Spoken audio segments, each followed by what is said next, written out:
Where are you going to I go? got a bad goggles. I'll sit back here with you. You want me to here? You want me to slide over there?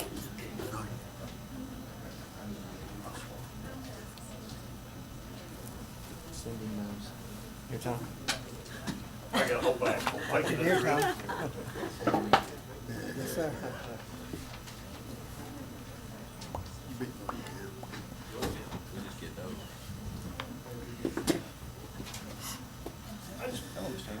How you doing, bro? See? 6:30.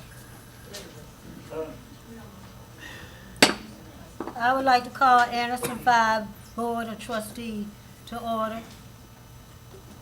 We'll have the prayer,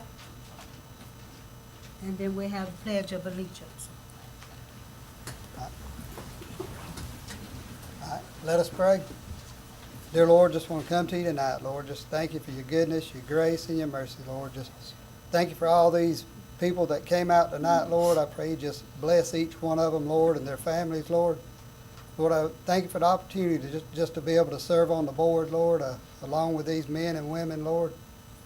I ask you right now, Lord, just help us to make the best decisions, Lord, just what's best for the children, Lord, and what's best for the taxpayers. And most of all, Lord, I pray just help us to make decisions that would bring honor and glory to you, Lord.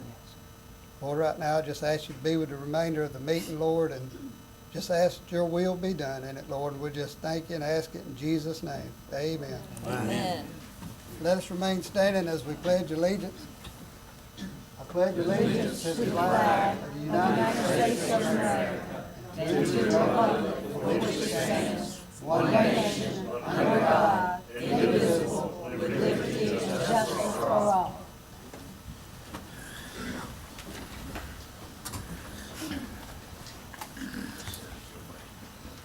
I hope we all have reviewed the agenda for this meeting. Do we have a motion? Madam Chair, I make a motion that we accept the agenda as presented. Do I have a second? Second. I'll second. Okay, it's been properly second that we have, is there any discussion? All in favor, raise your hand. Any opposed, the same.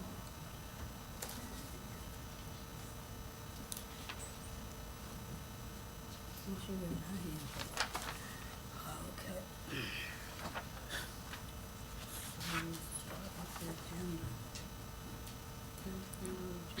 Recognition of excellence.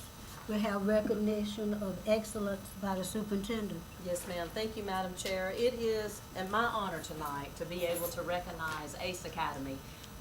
We call it ACE Academy, but it's Anderson City Center of Excellence, and that's truly what it is. And tonight, they are being recognized for working the past 2 years and achieving trauma-skilled school certification. They have spent countless hours learning how to really identify and address challenges of our students and really to help them succeed. And so I want to invite Mr. Gaylor, John Gaylor is going to come up with Katie Brown and Josh Backless to talk about this wonderful award that they're getting tonight. Chairman Lambert, members of the board, Dr. Kelly, we're so appreciative of this opportunity to stand before you tonight and receive this proud distinction that we have done. So I'm going to let Mr. Gaylor, who's with National Dropout Prevention, talk for just a second. Okay. Thank you for the opportunity to be here this evening. It is really a pleasure. The National Dropout Prevention Center has had a long-standing and a good relationship with this district, and we appreciate that relationship and look forward to continuing it. It was about 6 years ago that we introduced the Trauma-Skilled Schools model, which works with schools, helps them adjust their practice to help students who have experienced chronic stress and trauma, and then also adjust their culture in ways that help foster resilience in those students and in staff as well. One of the very first sessions for the Trauma-Skilled Schools model was offered to a group of staff members from this district. And this evening, we're very proud to be here and to present to ACE Academy the certification as a trauma-skilled school. Earlier, about a month ago, they received their banner at the school, and because they had completed their work and because of the snow, we were unable to make this presentation then. But I'm pleased to be here again and to recognize ACE Academy and their hard work over the last 2 years, as Dr. Sandy Addis and I have had opportunity to work with them. We congratulate Mr. Backus, his staff, and everybody involved with ACE Academy for this accomplishment, and we're here to present them with this plaque that they can hang. The Trauma Skilled Schools model has been, since we introduced it, it has been implemented in hundreds of elementary schools, middle schools, high schools, and alternative schools across the country in more than 30 states, and we're very pleased to have one of those here in this district. So congratulations to Mr. Backus and to ACE.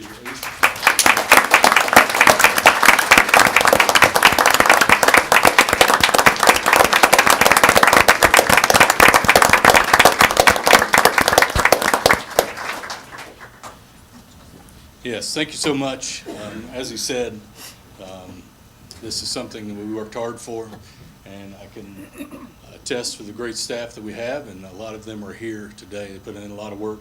What we do day to day is definitely a challenge, but we love what we do and we work hard at it, and this is something that we're very thankful for. So, thank you. Thank you. We also have several members of our ACE Academy staff, and I want y'all to stand up because I think we're going to get a picture. All right? And y'all definitely need to be a part of this picture.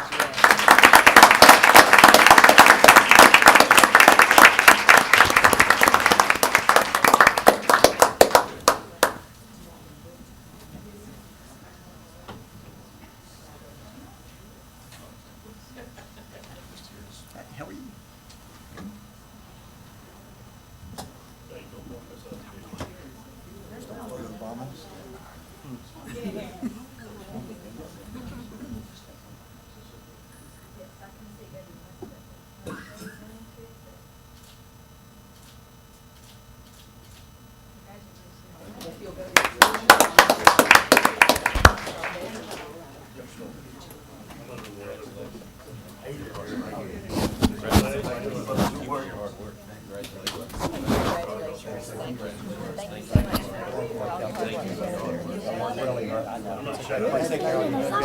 Proud of y'all. Thank y'all so much. Thank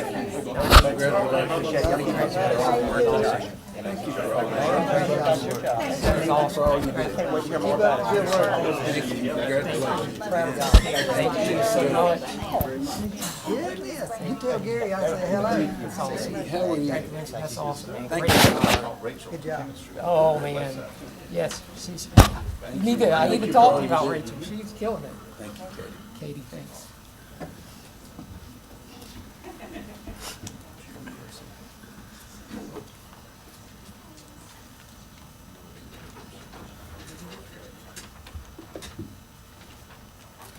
Nice opportunity for the citizen to address the board. Before that, I would like to say that our board welcomes feedback from the community and appreciates who comes to the board to share concerns or accolades.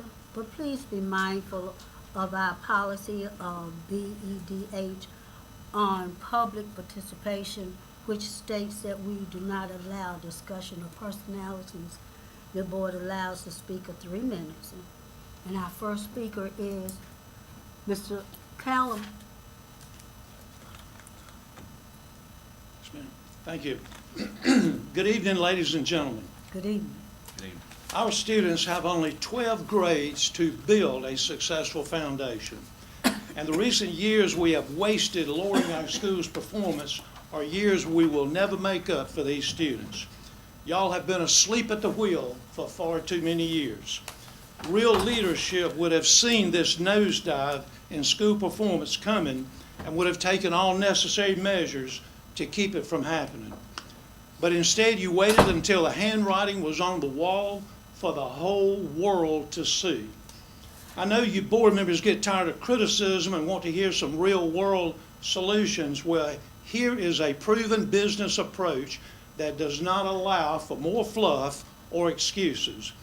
Move these high-rolling educator directors out of their comfort zone, their offices, and onto the firing line into the schools to see how good they really are. Remind them of what education really feels like. Do y'all have the backbone to do this? Oh, yeah. Now let's start on the operational budget. District 1, right up the road, is about 90% the size of District 5 by student enrollment. Yet in District 5, it costs 21% more money to educate the same student than it does in District 1. Did you know this? Of course you didn't. This information requires doing some homework. District 5 has 31 employees listed on the leadership team staffing chart. District 1 only requires 13 people to do the same jobs. District 5 has 1,797 budgeted employees, while District 1 has only 1,317 budgeted employees. That means District 5 requires 480 more people to educate 1,245 more students. Y'all spend an additional $41 million to educate 1,245 more students. If our cost per student here in District 5 was the same as District 1, then our budget would be $26 million less this year. There's no way to justify this kind of difference. Y'all have a lot of work to do in a very short time to get it done, but there's good news. District 1 can give you the model to get your cost in line, and District 3 can give you the model to get your education in line. Thank you. Thank you.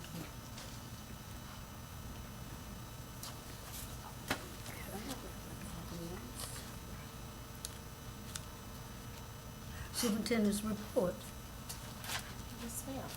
All right, we will continue. I'm going to ask Katie Brown if she would come up, and Joshua Backus. They are going to give us an overview of ACE Academy and that wonderful program that we have for our students and different opportunities. So, Ms. Brown and Mr. Backus, I will turn it over to you. All right, Chairman Leverett, members of the board, Dr. Kelly, it's an honor to stand before you tonight and share the progress of our alternative program, ACE Academy, or Anderson Center of Excellence.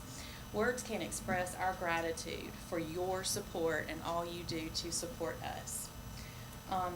Just a side note, I read this quote every morning by Frederick Douglass, and it says, "It is easier to build strong children than to repair broken men." That speaks volumes to our mission and vision at ACE Academy and the other non-traditional programs that I oversee. We're blessed with an amazing faculty, and they're here with us tonight, so I thank them because that's really, they have the hard part. They have the hard part. And then we're also blessed with Mr. Backus, who is an amazing director of the alternative school, and I'm going to turn it over to him to let him share a little bit about it. We're pretty much short, sweet, to the point, so it won't be too long. Good evening. Thank you for this opportunity. ACE Academy, we've been about 6 years now, and we started small, but we continue to grow every year. This year is the first year that we've, here recently in January, started our elementary program. So we serve students grades 3rd through 12th, and we serve them every day, and excited about that opportunity. And part of what you'll see in our mission here is ACE Academy fosters a dynamic learning environment where students feel safe, valued, and empowered. Through innovative practices, we aim to inspire lifelong learners equipped with the knowledge, skills, and confidence to positively impact their community. Our students, when they come in every day, I do my best to ensure that they feel safe, they feel valued, and they feel empowered. And our teachers, that you saw some of them here tonight, they work hard just the same. We work hard to get students caught up. We work hard to help them feel valued so they can return back to their home schools or get back to their communities and go on to be successful. And part of some of the things that we do is we mentor our students. We have mentor groups for both our guys and our girls. They don't get out of our program very often, but when they do, it's beneficiary to them, and they look forward to it. Our guys work with a mentor group that recently took them out, learned etiquette. They work hard with them, teaching them life skills and those type of things, how to respond, how to react, and even how to behave, I guess you can say, in a different environment. Something else that we've also had for a couple of years now is we partner with the Anderson Art Center, and our students go weekly to the Art Center. Our middle school students go, our high school students go, and they create 3D and 2D art. And the Art Center has been very complimentary of ACE Academy for the past few years, and our students, how they behave, how they respond, and how much they love and enjoy having our kids come. All of this obviously is based on behavior, and when students come to our program, it's obviously not necessarily in the best circumstances, but we work hard to give them a fresh, clean slate when they come. And I tell them that, you're starting off fresh, no one knows why you're here, and we want to give you the opportunity to create your own new model and next steps for you. This is last year's statistics I want to share with you. We served 134 students in high school last year. 42 of them returned to their home school. Our students earned 436 high school credits, and we had 10 who actually graduated high school while at ACE Academy. Middle school students, we served 88, and we had 46 of those return to their home school. Some of these students either leave, they're transferred out for various reasons. Some transfer in. They may be in DJJ placement or so, DSS, they transfer in and out. So when you look at those numbers, some of them move all over the place. But again, when they come, we do what we can to serve them. I tell all of our kids, I told 3 of them today, that as 9th graders, when you come, that's the hardest year to kind of get over and get through. And once we get them through 9th, 10th grade year, once we get them to junior, senior level classes, they're extremely motivated to do that. And again, our teachers are the ones to commend, and I hope that you'll take an opportunity to come visit us, sit in our classrooms, talk to some students, and see. Looking forward to seeing the impacts of our elementary program. It's picking up fast, and Ms. Gray is here tonight celebrating with us also, and she's doing a great job in our elementary program, and we're getting ready to send some back to their elementary schools, and so we'll do that in a couple different ways also. A couple things I've touched on already, but our program is one that is modeled a supportive type program. Okay, we're not yellers, screamers in the face, but I put my arm around them and want to help get them through whatever the problems are and the structures they have. Working with the teachers through TSS, understanding stress and trauma, where the kids come from, is something that teachers definitely have benefited from, and they work closely with this and changing and understanding some of the kids when they come through to the program. Part of our TSS training too has changed some of our structure.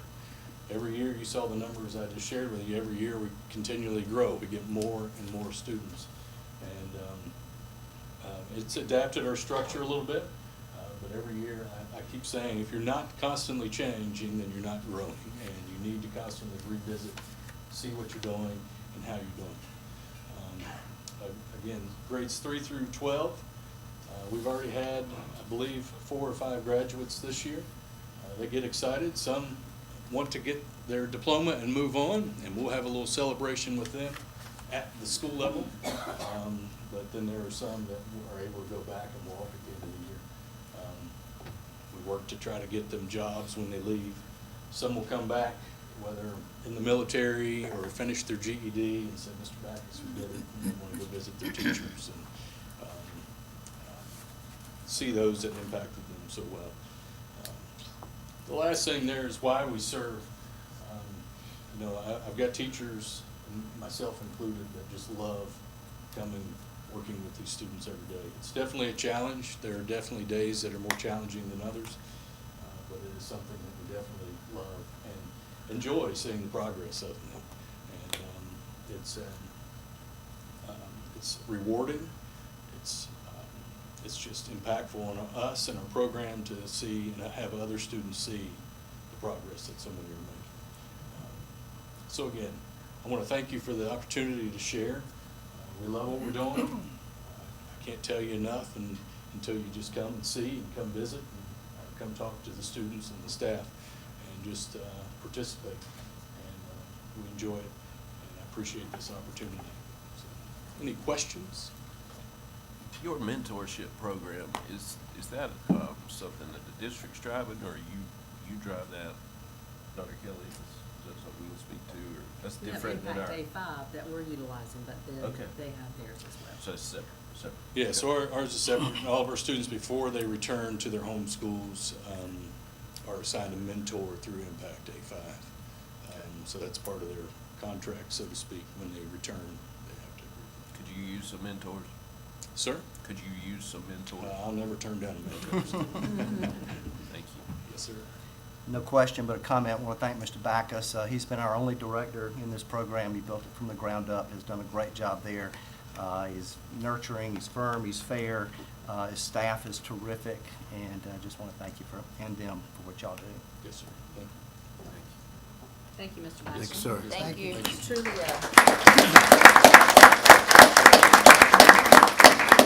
that's a piece that we offer in Anderson 5 that the other districts don't offer. We have that additional layer of support for our students that we take on so that we don't just send them directly to an alternative school.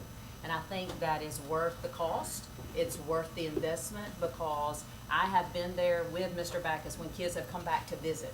So they've left, they've been successful, and they just want to come back and show Mr. Backus and make him proud. So that is truly an investment that we make as a district that other districts don't, but I'm very, very grateful for that. So thank you for supporting that.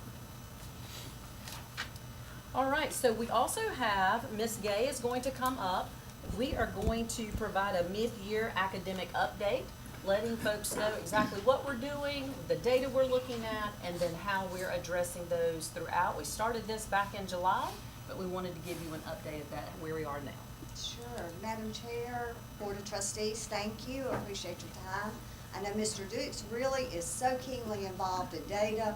That's his background, and he really wanted us to be able to dig into this and look deeply at the areas that we want to focus on. So let me just get out of this really quickly.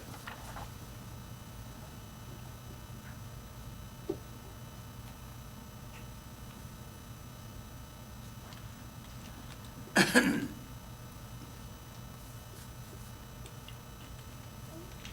we go. All right. So really what we want to focus on is how do we ensure that all of our students reach their potential by empowering our school leaders and our teachers through systems and supports, because that's what the Office of Instruction does. So we provide support, we try to provide systems and structures to ensure that students will be successful. What I want to do is break down each of the report cards by level, elementary, middle, and then high school, and then also dig into the areas that are analyzed that feed into the state report card. It's a very complex process, and it does change from year to year. So on the first slide, what you will see is 5 of our schools that are broken down by school name. You'll see that in the first column. And the second column would be their overall rating in 2023. Then in the third column, the overall rating in 2024. And then the point difference. If the score went up or down from 23 to 24, and I'll use Calhoun for example, their score, while it remained an average, increased by 4 points from the previous year. They're 10 points from below average, so they're above that. but they're only 2 points away from being good. So that is right within grasp for that particular school. And in the far right-hand column, you'll see the score scales for each rating area. And what I've done is also you'll notice that, and I'll use Midway for an example.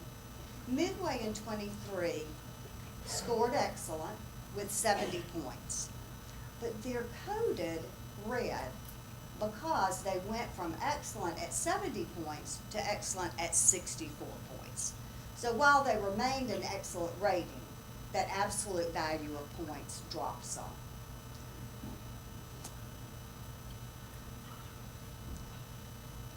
Here we go. So this is the other half of the elementary schools, and you'll notice that all of these dropped in points. And when we get into the various areas that are rated and analyzed with the report card, you'll quickly notice that we have one particular area that we were very concerned about early on, and that's the area that we have focused a lot of attention on. Academic achievement is one of the areas that's measured in the elementary report card. We look at ELA performance and math performance, the percentage of students that meet or exceed state expectations. And that's what's calculated into the report card. You'll see that in ELA, we have a number of schools that actually increase their achievement from 23 to 24. In math, we have about half of our schools that increased achievement, about half that decreased. But some of the decreases are very slight. For example, I'll use Midway again. They had 73.6 students that met and exceeded, but the year before it was 75.9. It's about a 2% drop. But then you'll see in the far right-hand column, that's the total number of points that were earned in the area of academic achievement as compared to 23. If the points went up, they're coded green. If the points went down, it's coded in red. Preparing for success is an area that previously has been analyzed by using the state science assessment.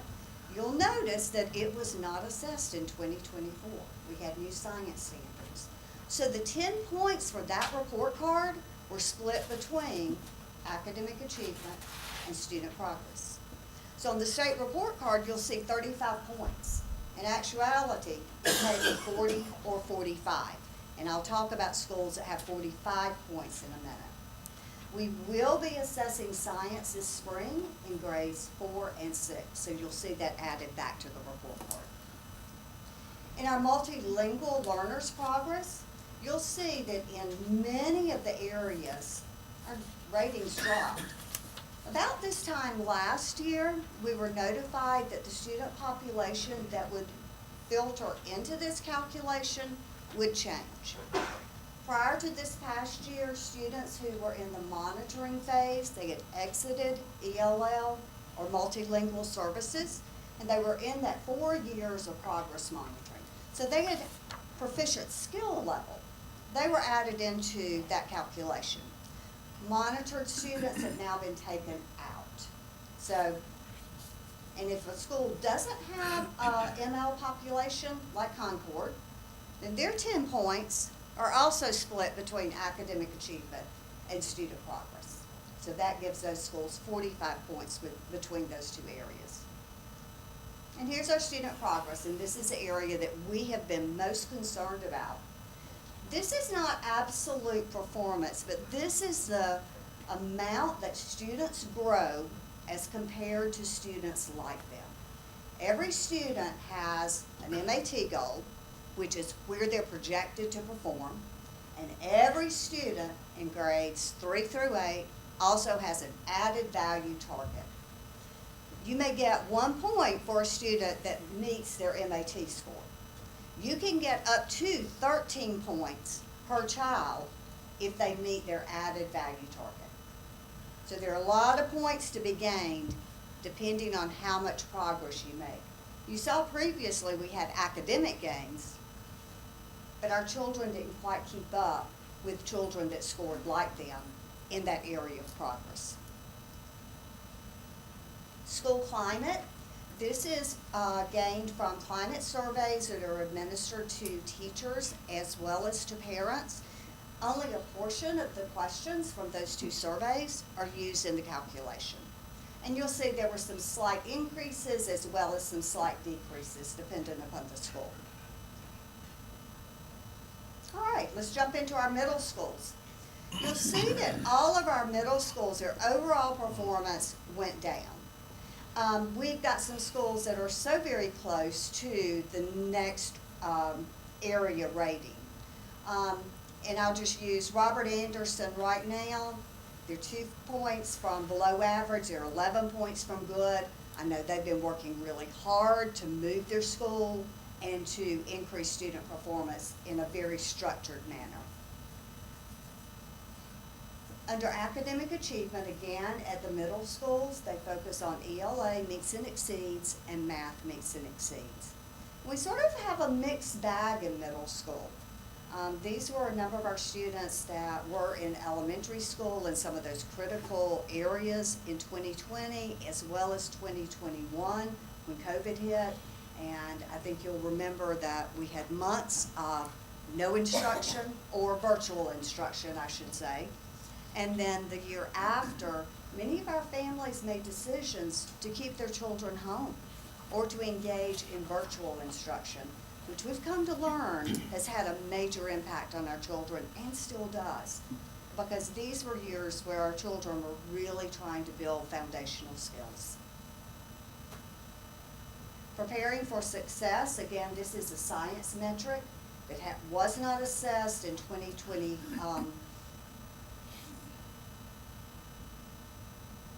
I am so sorry, you all. I have an error on this. It was not assessed in 2023, but will be assessed in 2024, and I will correct that before I get that to you. Multilingual learners, you'll see again that rating drop in those two particular areas. Different student population. And then school climate. You've got schools that have increased climate and some that have slightly decreased. And that's based on the teacher and the parent survey. And here are our high schools. So you'll see that charter school went from excellent to good, but here's what I would remind you. Our charter school has very few students enrolled.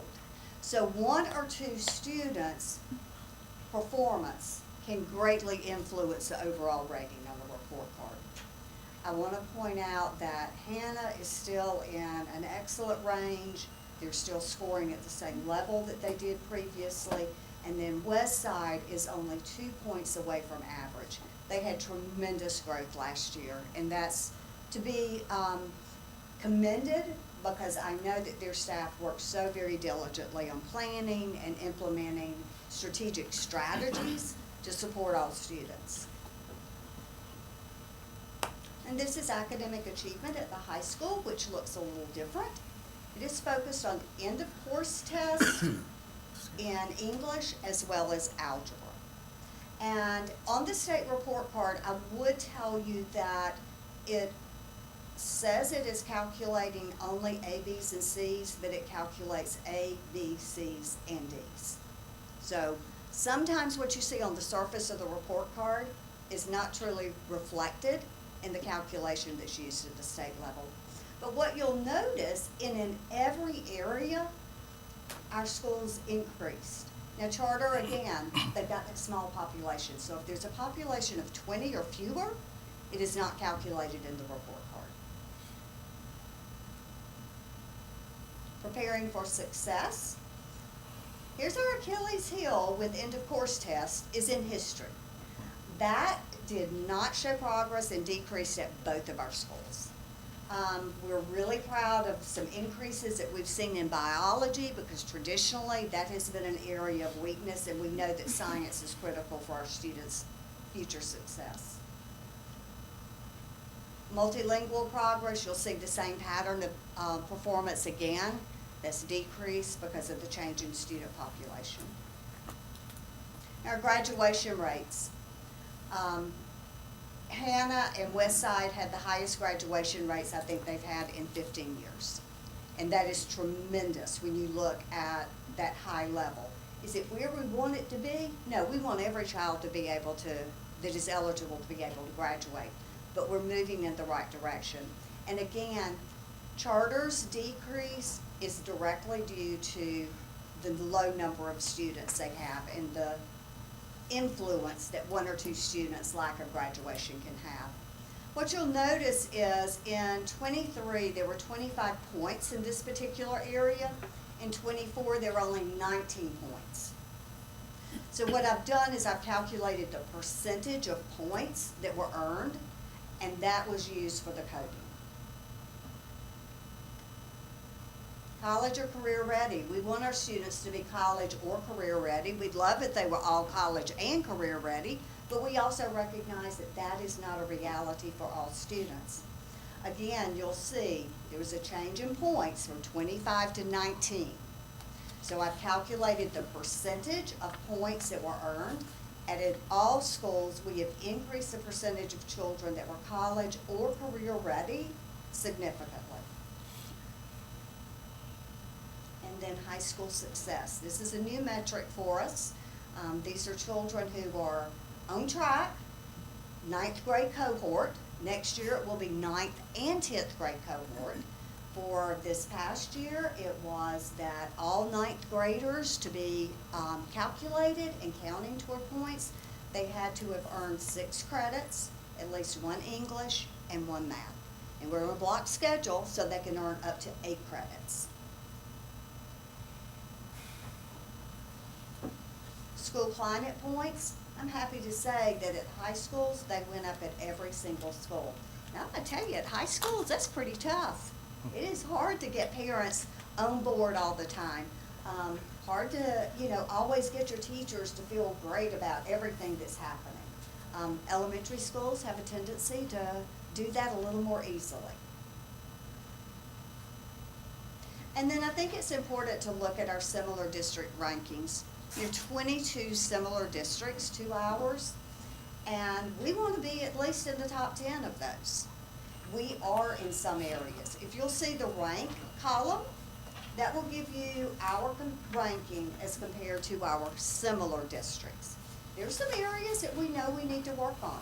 We're looking at our algebra scores, graduation rate. While they increased, we're still at number 13. We're at number 13 with college and career ready.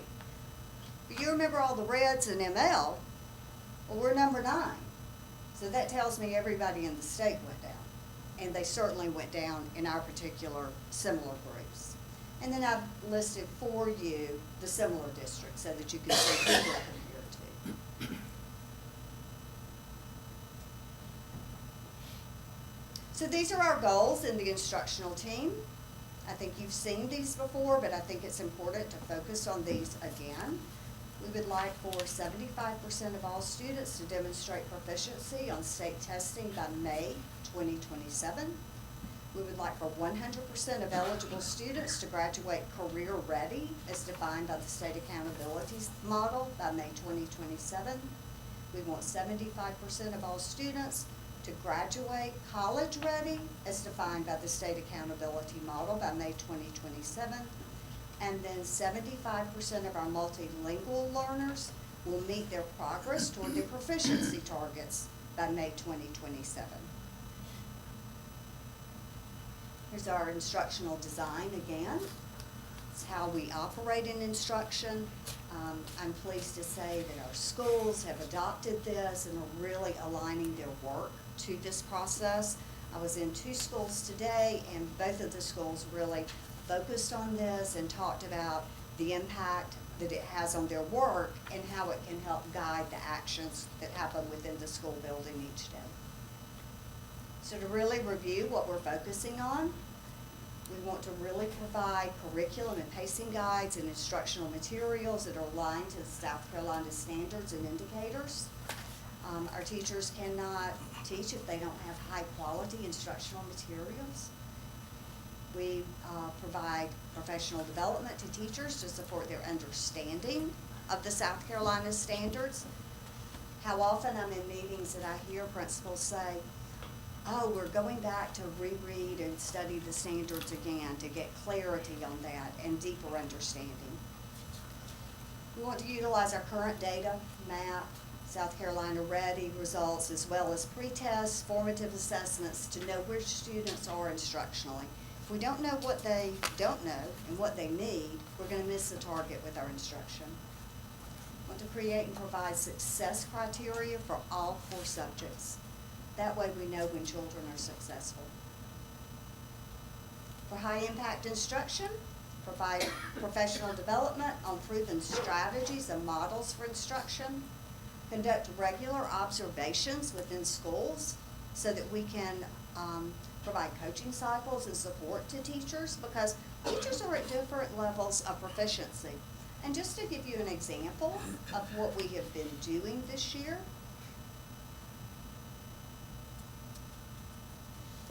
right now you can see that there have been 2,853 teacher observations using this particular tool. And this is a tool that we've designed in the instructional division. It is based on the 4.0 rubric. That is the assessment tool that is used for teacher evaluation. We're able to look deeply into each domain to determine by school what domains are strong, what domains are weak, and that way it helps identify what are the professional needs for each particular school. And these are provided to every school on a monthly basis.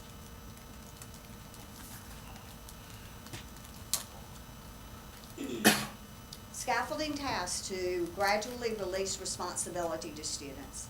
Our teachers don't need to be the hardest working people in the classroom. The students need to be the hardest working people in the classroom. So if we implement an I do, we do, you do structure, the teacher's giving instruction, then the teacher and the students are working on it together, and gradually the students are working on that independently. Provide a strong MTSS model so that we're supporting our children that are performing the low grade level, especially at Tier 2 and Tier 3, and that is critical. You see that in all of our schools, especially in the area of reading and math. Those are critical areas. And then at the high schools, with that MTSS process, you see students coming to things like Saturday school, after school work, so that they are building success within their core content. Providing differentiated instruction. We want to provide remediation through small groups, Tier 1, Tier 2, Tier 3, and acceleration with those students that are high-performing children. We can't focus all of our attention on children that are struggling, because there are many children in our schools that do need to be accelerated so that they can reach their full potential. Analysis of student performance. This is something that is so critical to the work that happens in schools. We are working to identify common assessments that can be used at all grade levels. That work has been happening from kindergarten all the way through 12th grade, because then we're ensuring that the same learning expectations are at every single school and available to every child. Analyzing the students' mastery of standards to guide instruction through those common assessments and standards mastery. I'll give you a couple of examples of some of the data that we have provided to our teachers in every single school, kindergarten through 8th grade, to help them assist teachers with understanding MAT targets and added value targets. Because when our teachers understand it, then they know, okay, here's the goal, and this is where I need to get the children. So our team, this is definitely a collective effort.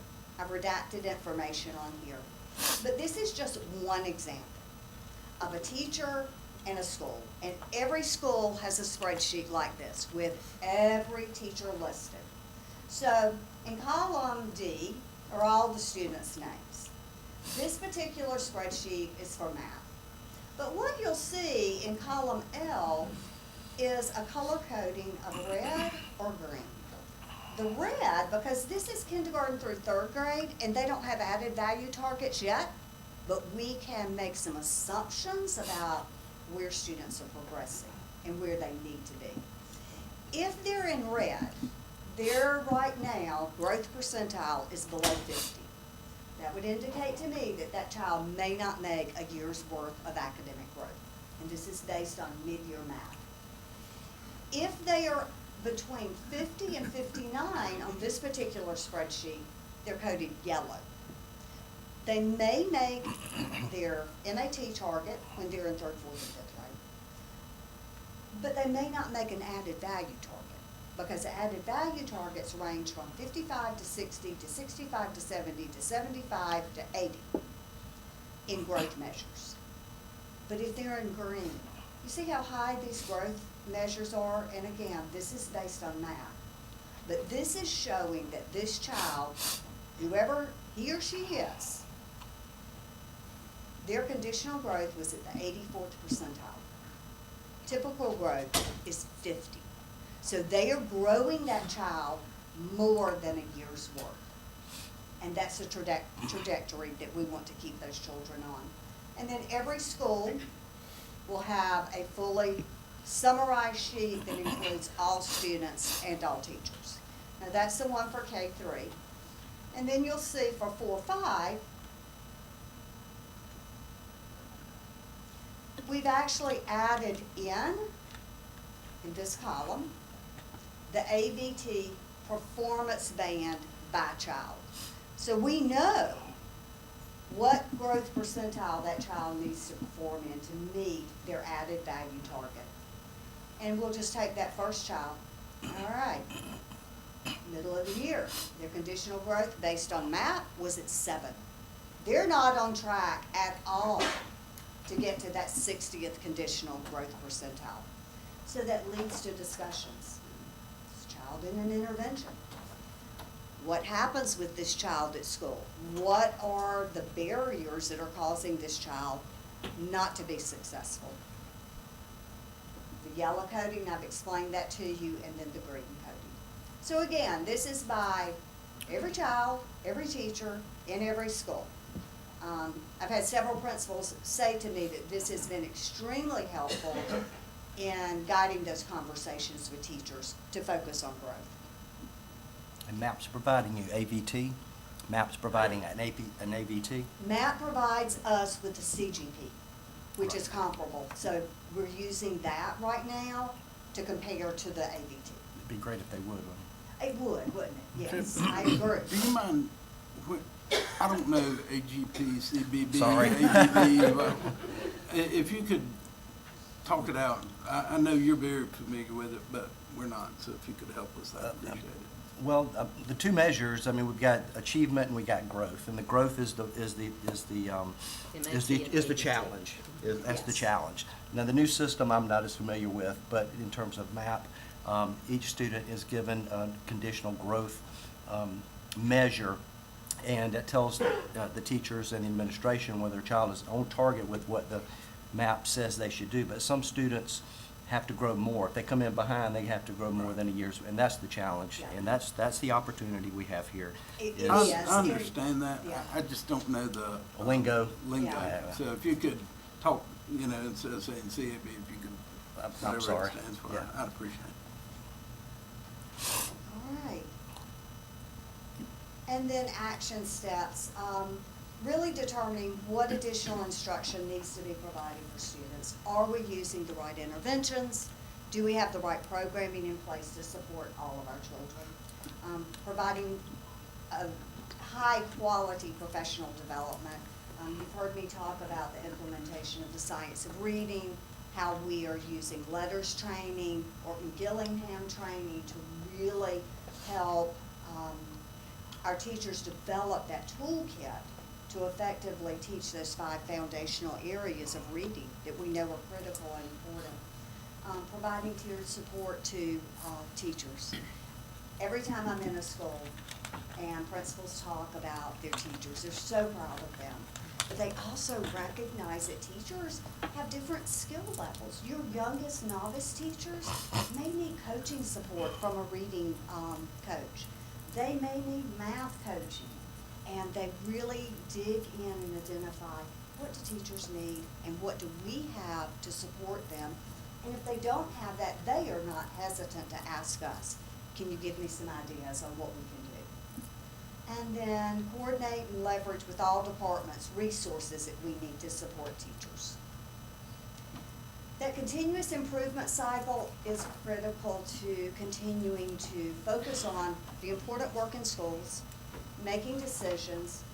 We utilize a data protocol to assist with that process. It allows your principals to identify target areas and goals and come up with a very strategic plan to address those and actionable steps. We have tiered support meetings for our schools. For this school year, my team and I have been meeting with 6 schools on a monthly basis to provide additional support. I am so proud of the work that is going on in those schools and how intentional those school leaders are being. And then for other schools, we meet with them 3 times a year, beginning of the year, mid-year, and then toward the spring to relook at those goals. And determine, did we meet them or are we off target and need to revisit those? And then the goal for that continuous improvement cycle is support school leaders and help them then drill down to the classroom level and the teacher level so those teachers can fully understand how can they utilize that data protocol to guide their own instruction. And just know the instructional team is committed to excellence. We're all educators. We have all worked with little people or big people, depending on what level you've been in. But their success is our success. And when our children aren't successful, there's not a one of us on this team that does not take that to heart. But thank you. Thank you. Yes, That's just one Yes, question. I know we don't want stuff on COVID, but my understanding when COVID hit, they said the high school, middle school kids would be okay. But the elementary, is that what we're seeing, the elementary kids that were? It is. Okay. And, you know, it is heartbreaking because learning to read, there's a scientific method to it. And it's like a pyramid. Your pyramid is only as strong as your foundation. And if those children have missed critical pieces, and that's what we're seeing. We're seeing some middle school kids who don't have basic phonics skills, who may be missing some fluency pieces. And it catches up with them because now they're hit with complex text that they have to analyze and comprehend, and they're missing the skills to be able to do that. You're welcome. Thank you. You're welcome. Well, I want to take this time to thank our principals and our teachers and the instructional department because we received this data the second week of July, and we knew immediately. We were like, whoa, that is not what we were expecting. And I want to give them kudos because they didn't make excuses. They didn't say, well, it's not our fault, we tried. They immediately said, what happened? What happened? And so they immediately put into place what we call continuous improvement PDSA cycles. They started looking at it. They started looking at targeted areas. They started working intensely. And I just want to thank you. Thank your teachers. Thank you because you didn't give up. And I am so excited about the work that's happening now. And we brought it back to light so that we can congratulate them for their hard work and what they're doing every day. So thank you, Ms. Gay. Appreciate that. All right, Ms. Hurd, if you want to come up, you can give us our monthly financial reports and our budget updates.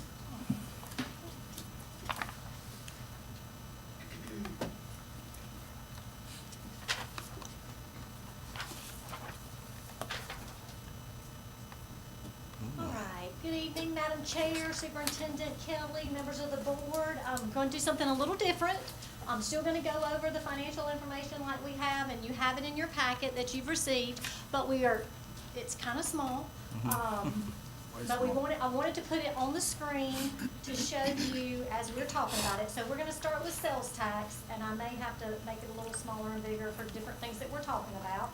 But, sorry, guys. So I can read the numbers as well.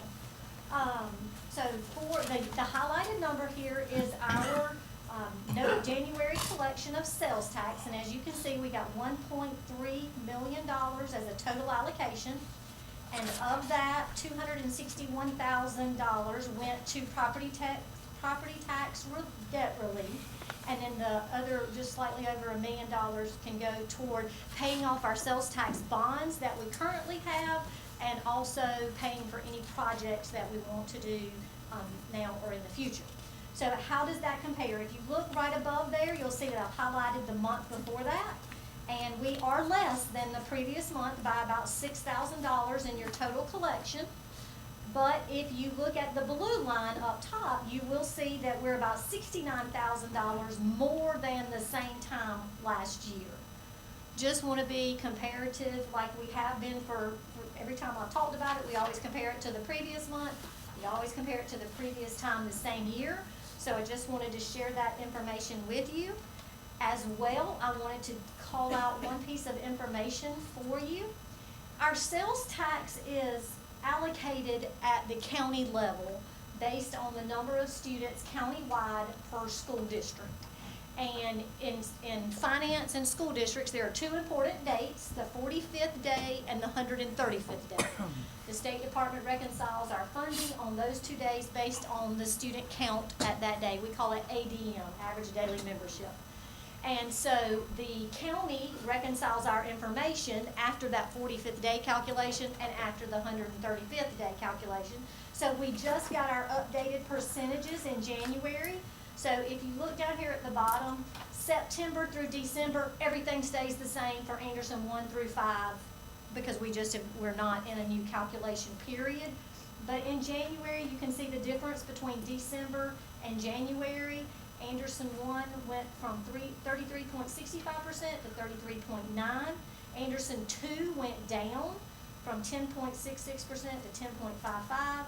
Anderson 3 and 4 both increased slightly in their percentage, and Anderson 5 went down from 37.98 to 37.4. I just wanted to share that with you because that does impact our funding that we do receive each month on sales tax. Now this percentage will stay the same, and this information is on that Excel spreadsheet that you guys get monthly with your board packet. Monthly with your board packets. I think it may be on I have several tabs on that sheet that I've kept since sales tax started. But if you look, I think it's about the third tab over. This calculation is on each sheet, and you can go back and look at it over the years. So you could start back in 2015 when we started the sales tax and see that I think we were right at almost 40%, how it's decreased over the years. But I just wanted to share that with you guys and everybody here so you can see that we do trend the percentages from all 5 counties and how that does impact our collection rate and what we receive for sales tax. But again, still coming in very strong. You can see $1.3 million is one of the highest in last year. It's November. December is typically always our highest month of the year, obviously because of Christmas and folks spending money. So it was still a very, very strong month for us in November for our sales tax. Any questions on sales tax? How is the percentage allocated calculated? Is that based on student population? Yes, sir. Just that? Yes, sir. Okay. Yeah, they take the total number of students in Anderson County, and it's just Anderson 5 divided by total all the way down. Thank you. Yes, sir. It doesn't matter where the money's spent. You know, it doesn't matter if you spend it in District 5, it all goes in the same pot that it did that. Yes, that's a great point. Anderson County collections are as a whole. Department of Revenue collects those for the county. The money is sent to Anderson County Treasurer, countywide treasurer, and then county board and county treasurer divvy it out and send it to us. They have a sheet that they send to us, and that's how these percentages come out. So we don't have anything to do with the collection process, with the allocating process. That's Department of Revenue at the state and Anderson County. As far as I'm correct, that 20% the Department of Revenue takes that first. No, it comes to the county. It does come to the county, and then actually it gets allocated to us, and then we send it back to the county. Yes, just right off the top, send it right back to them.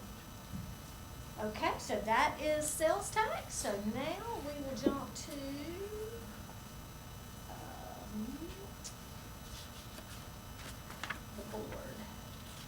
I know that, you guys asked if I could pull up and show what we were looking at, but when you have 100 pages and I'm jumping from page 1 to page 80 to page 37, it's kind of hard. I'm afraid it would take a long time. So what I tried to do is just summarize some of the highlights. These are just highlights for the month. If you guys want a particular thing to see every single month, I'll be happy to do that, but I did just want to give you some information. I wanted to show it to you monthly. I wanted to give you a comparison between 24 versus 2025, and then year-to-date 2024 and year-to-date 2025. So if you look there on the top left, you will see that the fund balance as of this time last year was $23 million, and as of right now, it's $20 million. So we're a little less in fund balance than in previous years. Again, no reason for concern for me at that. Could be a timing issue. Fund balance is a snapshot on one day. So in 2024, if I made a large payment on February 1st of 2024, then the fund balance is going to be really high January 31st, and then February 1st it's going to look completely different every single day. So it may be something major was paid out last year in February that this year we paid out in January. So I'm not getting upset about that. This obviously is one of the highest fund balances that we're going to have, a monthly fund balance that we're going to have, because it's got a lot of our property taxes in it. So this has to fund us for the remainder of this fiscal year and into next fiscal year until property taxes come again. So that leads right down into the next section here. Just again, pick some random samplings of revenue. What you guys get in your package is everything. So if you have any questions on any of that, I have it with me. But again, property tax revenue this time last year was $19 million. This time it's 21.7. Kind of like what we talked about last year, kind of the same thing. Property tax revenue, could be that some major revenue is coming in February. This time next month, I should be able to tell you how property taxes look this year versus last year. You know, we did not do a millage increase for the year that we're in. So an increase means people have paid quicker. That means assessments have gone up. More businesses have come into Anderson 5. So those would be the reasons for the increase.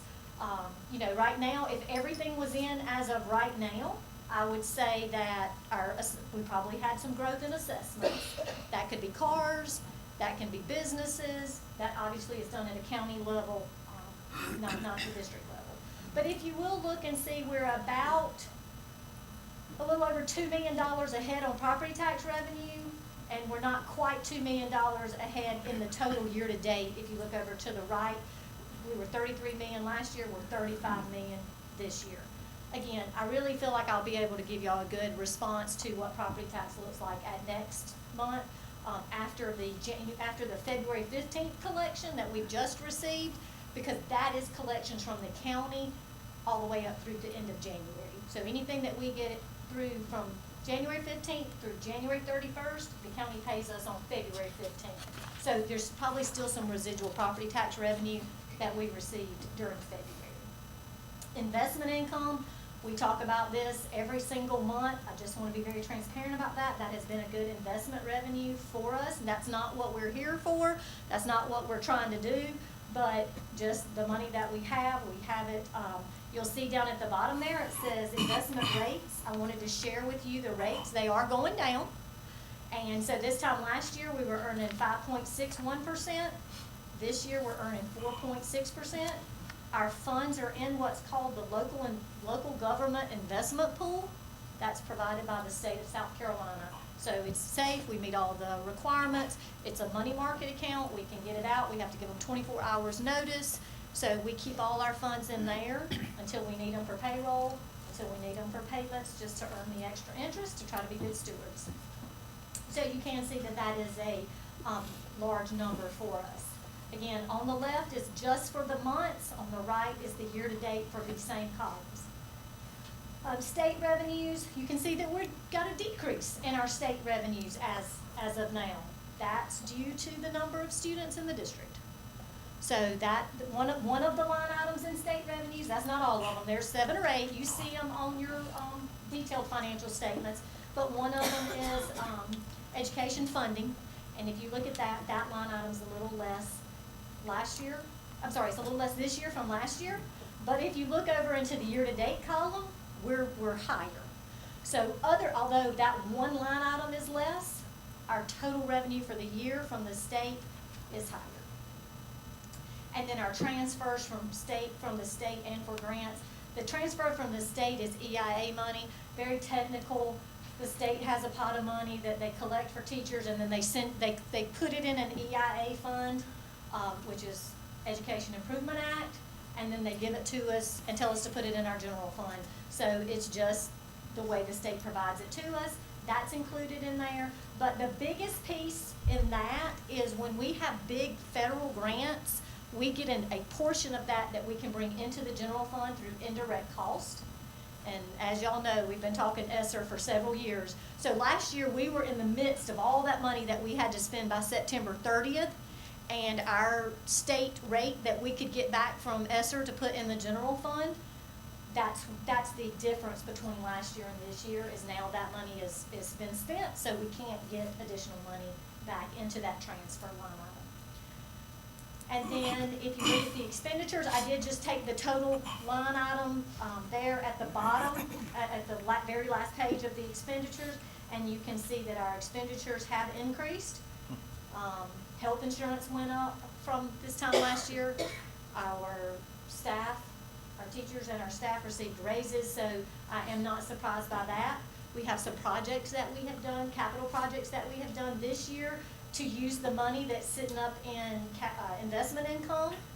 And there's some other things that we have done this year that we didn't do last year. So just wanted you to have a comparison of that.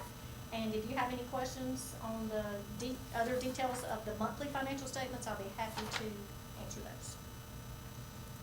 Is the property tax relief we get from the state, is that paid out in one chunk? Property tax, we get 2. I want to make sure I tell you right, because one of them we get in one lump sum, and one we get 10% at one point and then 90% at another time. And we're talking about the property tax relief payment that we get from the state? Yes, from the Okay. state. Now, when I'm talking sales tax, property tax relief, that's bond relief. Yeah, But right. yeah, this is like homestead exemption. Okay. That's what property tax relief is on your revenues. So the one that says, obviously the one that says homestead exemptions, we get that one one time. It is the $1.7 million number. We get that all in one lump sum, typically about April. And then the one up above that, reimbursement for local property taxes, we get that one as 90% and a 10%. Then if you come back down one more line below that, I don't know if you're looking at it, but it just says property tax relief, and it says $14.9 million. That is actually the 1% sales tax that school districts get when Act 388 was enacted. So when they took the property taxes off of homes, the state increased sales tax by 1%. And the state legislators at the time said the 1% will offset districts what they receive in property taxes. It does not. I can show you the calculation. But that's what that $14.9 million is. A lot of times you'll hear me call that Tier 3. But it's really just, it's the 1% we get from the state when they enacted Act 388, and we get that in 10 payments. It doesn't start until October. So we get that in 10 payments. Sorry, I know that's a little That's okay. complicated. Any other questions on finances? Thank you for having it on the screen. I Sure. appreciate that. If y'all are good, I'll just I can do a prescribed, or I can hit highlights of what I think will be important to y'all each month. You can just let Dr. Kelly know how you prefer it. We'll make sure you get what you would like. Want me to keep going? Yes, ma'am. Budget updates. All right, so we'll move straight into the budget update.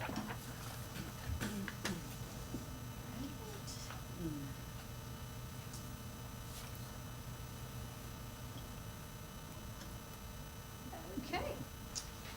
Let's switch gears. We are obviously very early in the 25-26 budget process, but we wanted to make sure that you guys had any information that we have at this time. So we want to go ahead and get started. I know that we have talked about this before, but I just want to, it's probably something I'm going to share with you every time.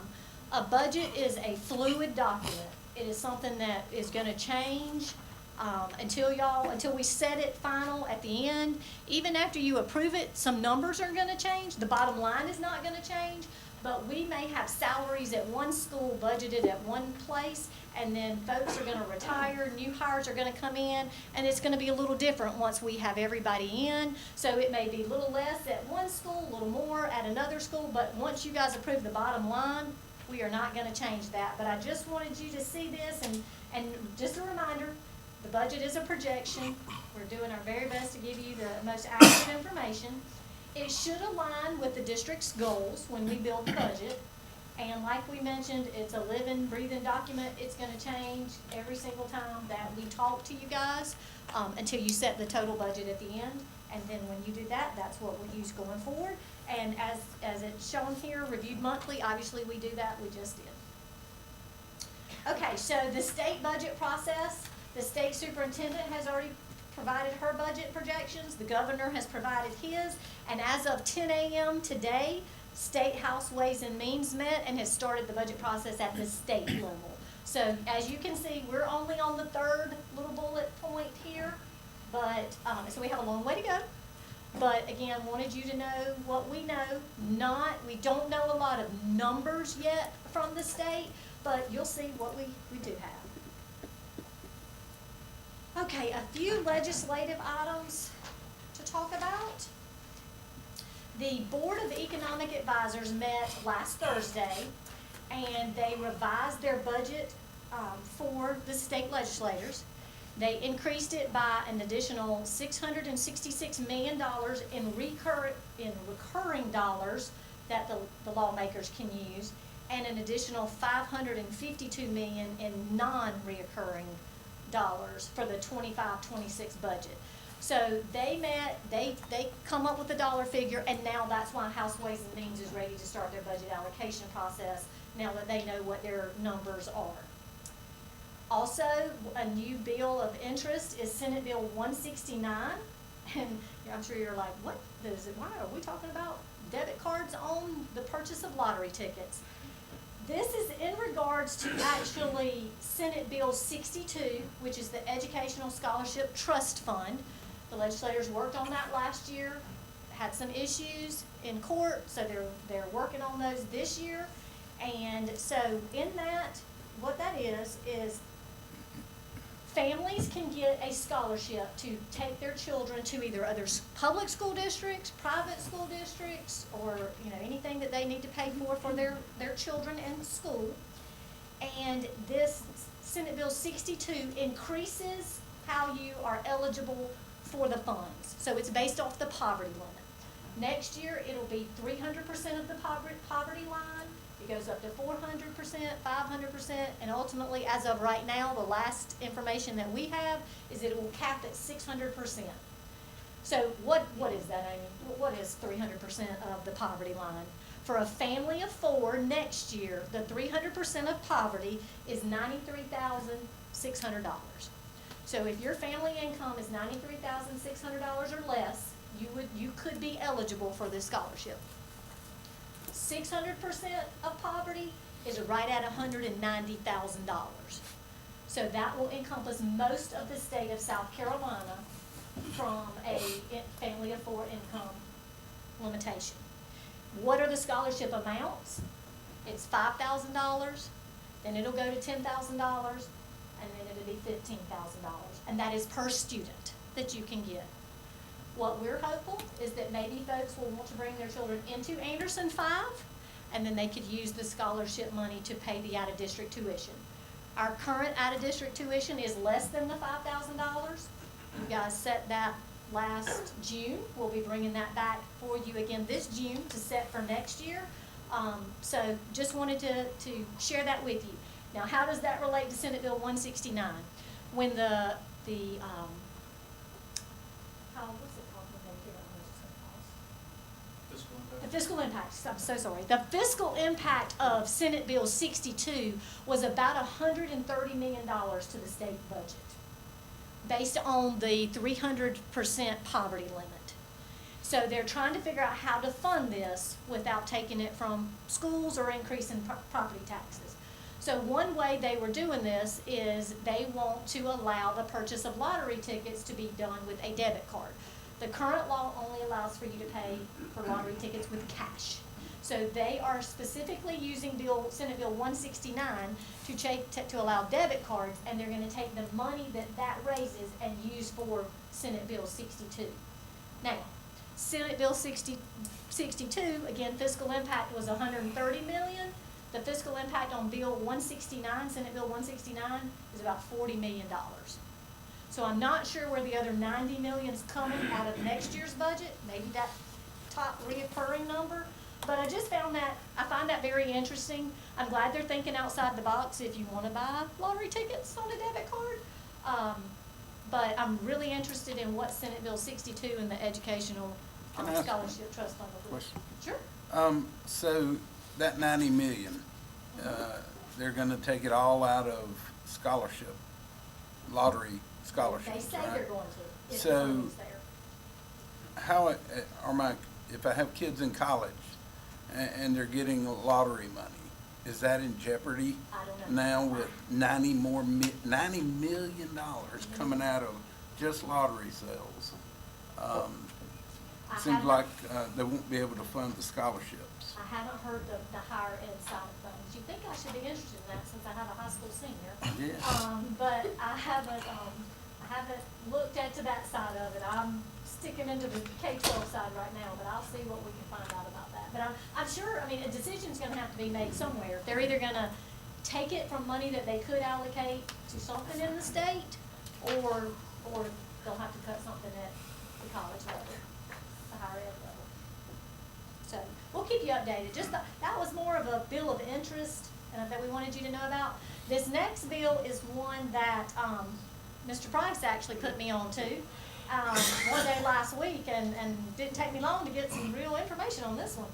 So Senate Bill 317, there's also a House bill that's got a similar language to it. I don't know that House bill number yet, but what it's looking at is a 50% tax exemption for watercraft. And I'm fixing to show you the impact for Anderson County on the next page. But for Anderson 5, if this bill is passed, it is an immediate $778,000 decrease in revenue for us. So here is the impact for Anderson County. You can see either the municipality, the school district, the city is on the far left. Our assessments is in the middle, or the second column. The millage rates are next. And again, this is countywide millage. We don't have this much millage. But as I always say, you see that we're still the lowest millage of all the 5 school districts. And then the right column under revenue, we currently get $1.557 million annually from the watercraft line item, and if the bill goes through, that would immediately be cut to $778,000 in 1 year. So that would be a pretty big hit for us. I do know that the municipalities and the county governments are obviously communicating with their legislators. I feel sure that the School Boards Association is going to come out with some conversations about this. They have talked about maybe stepping it down, it not being an immediate 50%, that maybe it goes 10% off and we do it over 5 years. So 10% 1 year, 20%. But I mean, obviously this is a popular bill to a lot of people in South Carolina due to our lakes and the ocean and folks that have watercraft. So your boat motors and everything, a lot of people are in favor of this. But I did want to share that with you because we don't typically see one legislative bill have that much impact on Anderson 5 that quickly. So this one is a big one that we're watching. I think one key ingredient is to eliminate the property tax on outboard motor. The tax the motor now separate and eliminate that completely. Yes. Yeah, I think they're. Both of mine, this is what's better. I think it is on most. Yeah. So that's kind of where we are legislatively. there are a lot of legislative bills out there that are impacting education. I'm sure that you guys are getting those monthly with your, or I'm sorry, now it'll probably be weekly with your school board legislative emails. But these were just two that I thought were of interest to the budget process that I wanted you to be aware of. So we will keep going. And so what we're gonna look at now is revenue that we've already received, potential revenue that we've received information from the state already, board requests that you guys have sent to us or talked to us about, and then items that maybe we already currently are doing in this year's budget, but we don't have them in next year's budget. So I wanted you to see them because you guys will ultimately have to make the decision as to if we will continue those in future years or if those will be pulled out of the budget for next year. So potential new revenue funding, Mr. Thompson, this is exactly what we're talking about. Tier 3, which is what that line item that you're looking at, it's like $14.9 million currently on our district budget. That is the 1% from when Act 388 was enacted in 2006. And so we've already received the allocation amount from the state for next year. If I take the amount that the state has told us for next year and look at our current budget, the increase will be a little over $2 million. It's twofold. Our budget this year is a little low, and the state's given us revenue. So trying to get us exactly where we're gonna be. Another big item that will probably be typically is our biggest allocation is aid to classroom. That's where the state pays us for our teachers. We don't know that yet. That will depend on what the House and the Senate do as far as funding. After they determine the funding amount, it'll run through the State Department of Education and we'll get our allocation. That's based on number of teachers, it's based on number of staff members, it's based on how wealthy we are compared to the state. So it's a big formula, it is not something easy to calculate. Same thing on state fringes. After the state determines how much our increase in health insurance and retirement will be, they'll run it through their calculation and tell us how much they're gonna pay us for fringe benefits for the teachers. Then millage. As we've talked about before, and as you know, districts can increase millage and it's based on a formula that the state sets. It is state CPI, Consumer Price Index, so state Consumer Price Index plus the district's growth. And the state provides us both of those numbers. They have already told all the districts in South Carolina that the state CPI is that the state has grown 2.95% during this year. They have not provided us with our Anderson 5 population growth. This is not students, this is inside the boundaries of Anderson 5. So we typically see a positive number on here. You take those two numbers and add them together to get a percentage, and then you can run that percentage times the millage and get your millage rate. So we don't know what the total is gonna be, but just using what we know right now, I used the 2.95 that's across the entire state and did that by the 191 mills that we currently have. So we could increase millage 5.63 mills as of right now before we find out what the Anderson 5 growth is. Depending on how much our growth is, we do have local legislation that says we can't increase more than 8 mills total. Over the last 2 years, the CPI plus our growth has been more than 8 mills, but due to county legislation, we can't go above 8 mills, and we haven't. If you look at the 5.63 mills, based on our current assessments, that would be a revenue projection of about $1.463 million. Again, this is just for your information. We are not taking, the staff is not taking a stance on millage or not millage. Obviously, that will be up to the board to determine what is done, but we wanted to provide you the information so you will see how we calculate the numbers so you guys can make the decision as we move forward in the budget process. Okay, so some budget requests made by the board was to add an additional translator position for our multilingual population. Any numbers that you see that relates to staffing has FICA, retirement, and health insurance included in it if they are a full-time person. So we're not suggesting that this person's salary be $78,662. That is the total compensation package. So if we add a new, and that's based off the current, we use the current salary scale for the person that we have now. So this would be an additional person. That would be the cost there. We've had a request to move an office staff member at Robert Anderson that is part-time to full-time. They currently work 27.5 hours. They would go to 37.5 hours. They currently are the only school with an additional part-time staff member. So that is up over and beyond what other schools already have, but we understand that due to their size. So that's why that was allocated to them. We have had a request for some additional security, and in executive session, we will provide the details as to what makes up this $954,000 number. There's been a request to add 25, this should say elementary teaching assistants to the budget. That's a little more than $1.1 million. And then there was also just a question or comment or request to what would it be if we paid sick leave over 90 days for the folks that do not have any kind of vacation. So for Anderson 5, that would be folks on a 220-day contract or less. So 190, 201, 195, 210, 220, all of those folks. So if you use their daily rate, it's $708,000. But a lot of school districts do pay out over 90 days, but they don't typically pay their daily rate. They may pay $50, they may pay $100. I just used 50 for good measure, and that cost was $104,000. But if that's something that you want to pursue and you want a different amount, obviously we can run the calculations.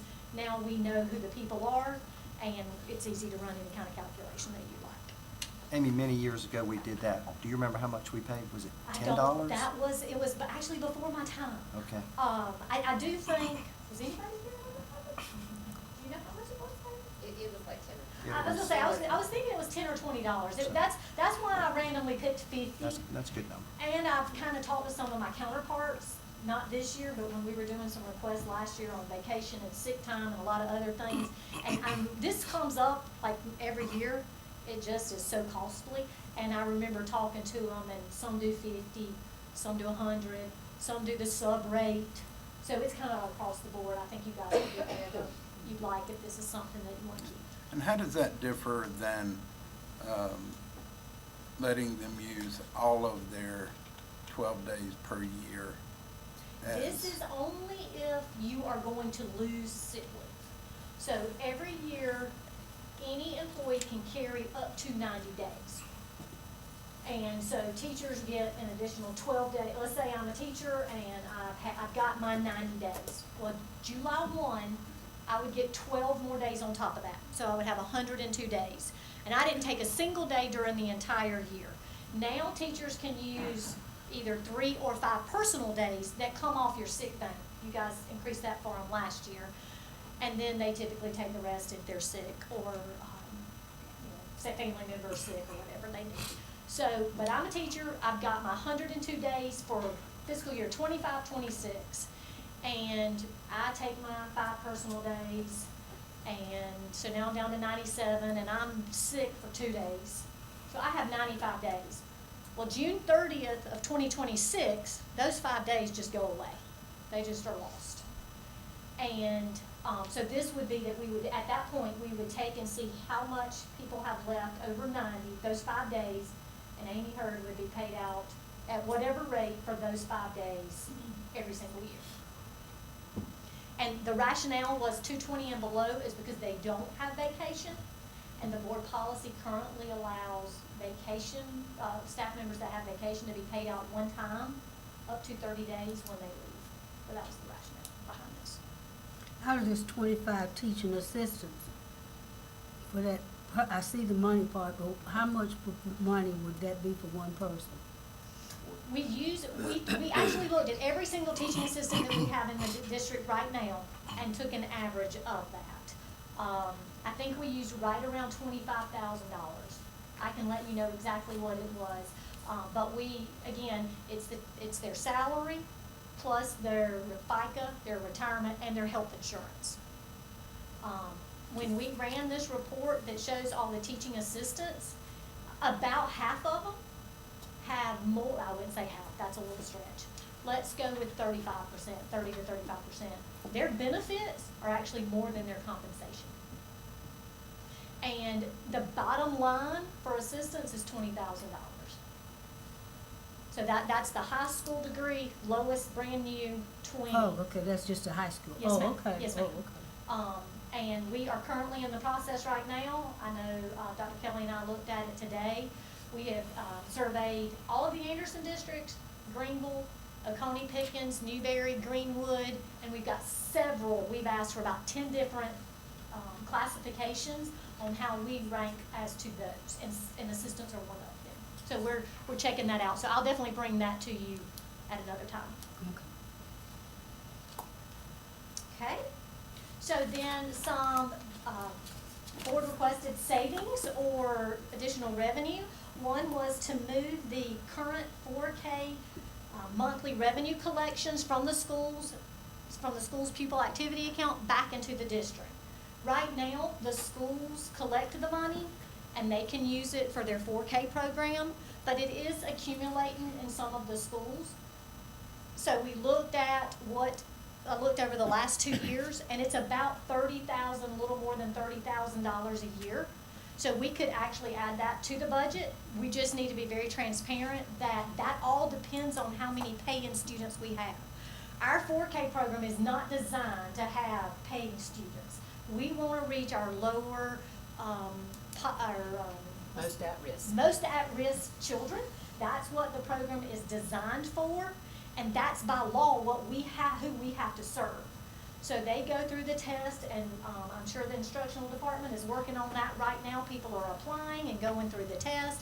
And then there's a particular date that the state sets that they say, okay, if you're not full in your 4K program at this time, then you can take folks that don't meet the at-risk criteria. And they can you can charge them to come into the classes. So that is the process that we currently do, and that is why we currently get about $30,000. This year, we have a particular paying family at one school that we've never had a paying family at that school before. So it's one of those things that we might put $30,000 in the budget, and next year it might be 42, and the next year it might be 20. That's not a revenue stream that we want to build the budget on. We want to get the kids in the program and catching them early in 4K to get them ready to start our kindergarten program. Is that federal funds that pays for that program? It's state. State, Yes, sir. 3K and 4K? Yes, sir. Just Yeah. Just 4K. And it does pay it completely, right? No, That's sir. correct. It does not. So the 30,000, what's it being used for? Right now, it's staying in the schools that are billing and doing the collection process, go back in the 4K program. So materials and supplies that they need in their 4K program. So it's coming out of It's going their in. pupil activity account? Yes, sir. in- The money's collected and it's deposited into that school's pupil activity account. Uh-huh. And that principal has the authority to buy items for that 4K account through their pupil activity account. Right. What the state gives us is for teachers and assistants. They give us an amount per student. Let me back that up. They give us an allocated amount per student, and that's helping offset the teacher and assistant, but it does not fully fund the classroom. But don't we have some elementary schools that have relatively low pupil activity accounts? Yes, sir.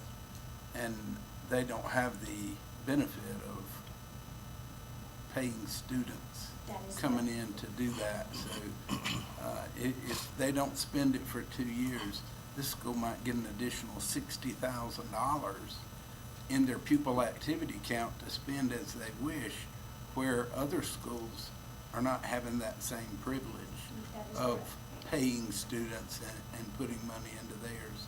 My only thoughts here are, yes, let's move that into the general fund, and if those schools need supplies, we buy it through the district, not Sure, and we can each absolutely do individual that. schools. And every 4K classroom gets $1,000 per year to spend in that classroom from the district.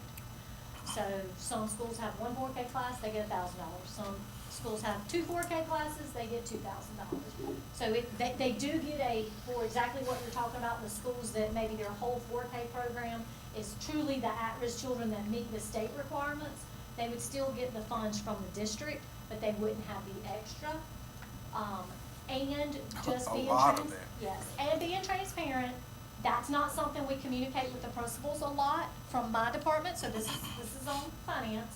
So they probably don't know or are not using that very much, or I think it was always said that we were gonna take it, we just haven't. So that was that, and then some of the savings is to eliminate some district level positions, to reduce pay and to freeze pay, and based on the details of that, it would be $407,862 for those savings. And then if we move to what are we currently doing in this year's budget that was not in the budget when we started July 1? Obviously, you just heard Mr. Backus and Ms. Brown talk about the elementary alternative class that we started in January. That cost is $145,000, and that funds a teacher, assistant, and supplies. We have the Renaissance Academy, and that is the countywide alternative school. And we have to pay a capital requirement for them. We have to pay an allocation of $30,000 that every school district gives them, and additionally, we pay a per pupil funding per day. So that's the three things that make up that $150,000. We don't know that that is gonna be the amount exactly. This is based on the way it was when we were back in Renaissance Academies many years ago. So like you said, we heard Mr. Backus say, we've been out for 6 years, and this is our first year back in there. So that number's a little fluid. It may not be high enough. We have already paid the capital requirement. We have already paid the allocation.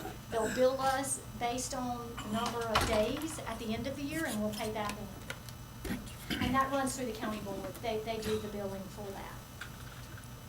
We have some additional private security in the current year budget, and that's for defender services as needed.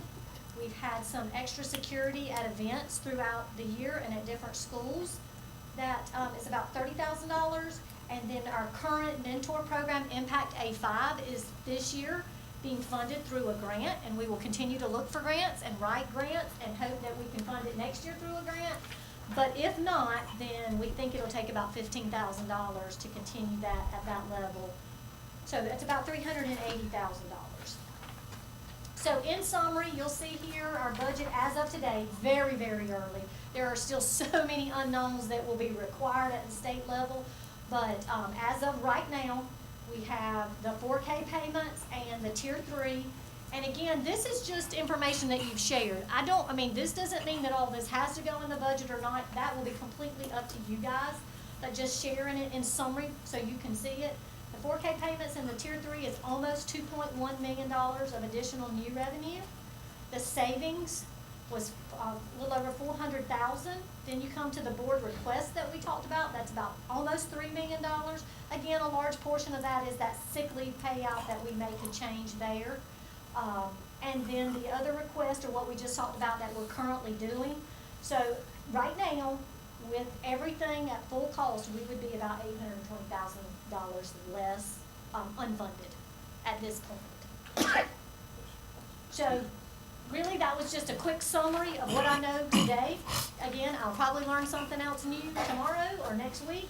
And so we will continue to have budget updates every month, probably until April. We'll start really honing in on some things. And then we will have you guys give a first reading in May on that after many more meetings and communications. Thank you. Thank you. Yes, Thank you. One quick question. Sure. And I think I know what the answer is. That $820,000 deficit, that's not including the possible cut in the boat tax, correct? That is correct. That would go to $1.5 million. That is correct. Yes, sir.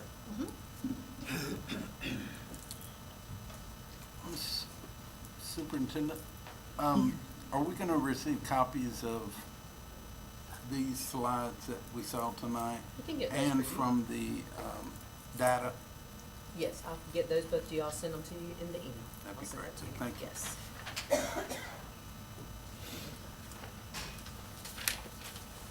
You said it. Is that it? Yes, ma'am, it's your turn. Yes, ma'am. Okay, thank you, ma'am. Yes, ma'am. Ooh, okay. Can we get our agenda back up? Give me the agenda on the screen. We're back to the action items, January 21st and 2025 board work session minutes. You have them, and I'm sure you've read those. Could I get a, Motion to approve? Make a motion. okay, could I get a second? second. Okay, it's been moved and second that we approve the January 21st, 25th, 2025 board work session minutes. Can we get that back on our screen? He's good. Yeah, that's, our packets are not here, so we can't. Thank you. Could I get a show of hands, please? What are we voting? That's I'm We're sorry. voting now. For what? The minutes. January 21st, 25 board minutes, work session minutes. I got a motion? Motion and a second. Got a second? That's not all. That's majority. January 28, 25 board meeting session, board meeting minutes. Madam Chairman, I make a motion to accept those minutes for January 28, 25 as presented. Could I get a second? Second. Okay, we have a motion and a second. Any discussion? All in favor? Opposed? Abstain. Abstain? Abstain. One abstain. Mr. K? You want to talk about it? Okay, now we are down to policies and revisions. So we have policy K, B, parent and family engagement. The second reading.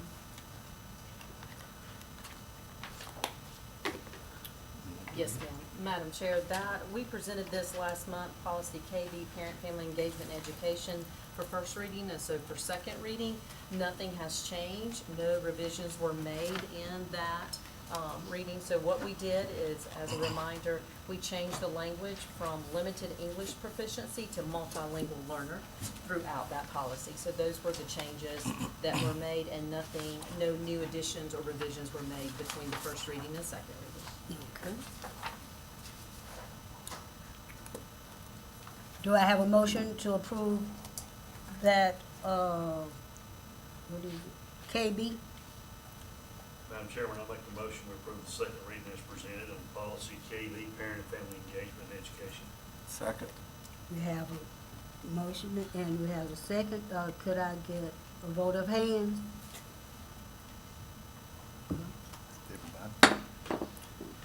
Okay. Next one is policy BB, board membership elections in the second reading, and the policy for BBBA, board membership elections. Do I, That's mine, Ms. yes. I think we may Yes. skip one. Are we doing? Policy BBB, right? That's what I think Yeah, she- B, She mentioned both BBB of them. and BBB. Okay, Yeah, I I'm sorry. did. I'm sorry. I'm sorry. So we're putting both of these together? No, Okay. we'll do BBB first. Yes, That's yes, fine. we're doing- Thank you, Madam Chair. I have two policy revisions to present tonight related to the qualification and election of board members. Those policies are BBB and BBBA. As we do with any policy revision, context and background is provided as to why a policy needs revision. Reasons for revisions may include a new law, court ruling, language clarification. In other words, we just don't change a policy unless there's a reason to change a policy. Therefore, I present these policies. I will provide reasoning as to why they're needed, and the overarching context is that as a board, we must ensure that the election of each board member reflects a free and fair election, which is the cornerstone of our constitutional republic, that our election process is transparent, and that our elections assure that citizens are provided with the right to choose their preferred candidate. In the November 2024 general election, the citizens of Board Area 1, which is Mr. Haygood's board seat area, were not provided with these assurances. Consequently, the citizens of Board Area 1 were disenfranchised during these elections. And disenfranchised is defined as not being represented, especially not having the right to vote. Now, the citizens of Board Area 1 were not deprived of the right to vote, but instead, Mr. Haygood's opponent should never have been on the ballot because that candidate did not reside in Board Area 1 as required by policy BBB, which leads me to the revision of that policy. Point of order. Yes, sir. Mr. Can I Sure. ask where that information came from? I've got I mean, if we're putting it on the record, let's make sure it's correct. everything I say and will say, I have Yes. a long, long paper trail for. I understand, Okay. but I'm just asking for the record. For the record, the candidate in Area 1 has a residence in the T.L. Hanna zone. That address was used to send that candidate's child to T.L. Hanna, but registered to vote using a lake house in Area 1, and which is about 15 miles away. So 2 residents were used, one to register a child, one to register to vote, and to run for election. Okay. All that's on the record. AC Pass and in our power school, I would assume. So, policy BBB, board membership. Since this policy is short, I'm going to read it in full, then come back to the changes. Additions are highlighted in red font, deletions are lined out. The purpose of this policy is to establish the basic structure for election to the board. The board is composed of 9 members who reside and are domiciled within the boundaries of the district and within their board seat. 2 members will be elected at large and 7 will be elected from single-member districts. Members of the board will be elected during the general election held in November. Any person desiring to become a candidate will file with the Anderson County Board of Voter Registration and Elections. The regular term of office for each trustee is 4 years. The term of office of every elected trustee of the school district must commence 1 week following the certification of his or her election. So in the first paragraph, the words "and or domiciled" have been added. Domiciled is a word that is critical to ensuring compliance with this policy and election law. It's also a key word used by the Election Commission and the Assessor's Office. According to the Election Commission, determining a person's domicile determines where a person should vote. South Carolina Code of Laws, Section 7125, defines domicile as, and I quote, "A person's residence is his or her domicile." Domicile means a person's fixed home where he or she has an intention of returning when he or she is absent. A person has only one domicile, unquote. So in the case of Mr. Haygood's board seat race in November, the domicile or resident address used by his opponent was in the T.L. Hanna High School zone, as evidenced by his opponent's child attending and graduating from T.L. Hanna. The board area of domicile was in fact in Board Area 5, not Board Area 1. The candidate's domicile being in the T.L. Hanna zone created a dual-member district. In other words, 2 board members were domiciled in one single-member district. According to this policy, the District 5 is made up of 7 single-member districts. By having 2 board members in Board Area 5, this created 6 single-member districts and 1 dual-member district, and this clearly violates policy BBB. In contrast, the address submitted by Mr. Haygood's opponent when registering with the Anderson County Election Commission was that of a lake house, which is located in Board Area 1 in the West Side School Zone. So here we have one address used to register to run for the board in the West Side High School Zone, and another address used to enroll a child in the T.L. Hanna Zone. The situation, in my opinion, should have been addressed. Because of this past situation, and to ensure that this type of situation doesn't occur again, the words "and with their board seat" within their board seat area has also been added to the first sentence. So the first paragraph reads, "The board is composed of 9 board members who reside and/or domiciled," that's added, "within the boundaries of the district and within their board seat area." That's been added. 2 members will be elected at large and 7 will be elected from their district. So the additions to paragraph 1 are there to clarify that each elected board member must domicile within Anderson District 5 proper and domicile within their board seat area. The second paragraph was edited and approved on first reading in November. The change here was to reflect the existing procedure used for board candidates to register with the Anderson County Board of Voter Registration and Elections as opposed to the Anderson County Board of Education as originally written. And lastly, paragraph 3 states the regular term of office for each trustee is 4 years. The term of office of every elected trustee of the school district must commence 1 week following the certification of his or her election. So the paragraph the last paragraph directly relates to the first legal reference, which is section 5919.315 of South Carolina Code of Laws. If you were online, you would see that's a hyperlink. If you click the hyperlink, it opens up, and it simply says basically what we have in our policy. The term of office of every elected trustee of a school district must commence 1 week following the certification of his or her election. Please make note the history of that. It was amended. Was in 1976, but it was amended again in 1985.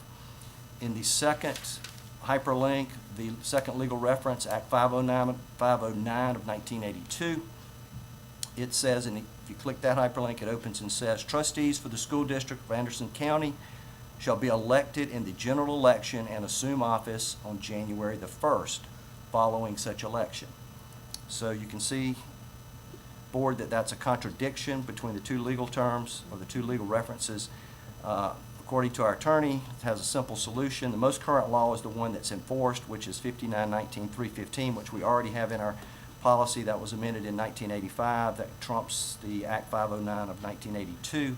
So we will delete the legal reference, the second legal reference there, and just completely delete that. So our legal reference and our hyperlink matches what's in our policy. So, Madam Chair, this ends the reading of Policy BBB. I'll make a motion that the board approve these changes as presented on second reading. Point of order. Madam Chair, while we're discussing policy BBB, board membership and elections, and we're looking at revising and making sure that we have a free and open election, there were several instances where several candidates for office were showing up at polls and admonishing voters and constituents not to vote for incumbents. This clearly violates our policy that states that our elections will be free and nonpartisan. So I would make a motion that we include this in our verbiage so that we know that this will not happen again, and if so, there will be consequences. Wording, say your wording again. We had several instances where candidates were showing up at office and at the polls advising constituents not to vote for incumbents. This violates our policy of a free and nonpartisan election. Board members are a nonpartisan party. So I would make a motion that we include the verbiage that we remain nonpartisan and that we do not show up, which is a clear violation of our elections policy, to show up at the polls and admonish anyone to vote for or against anyone. May I ask a question?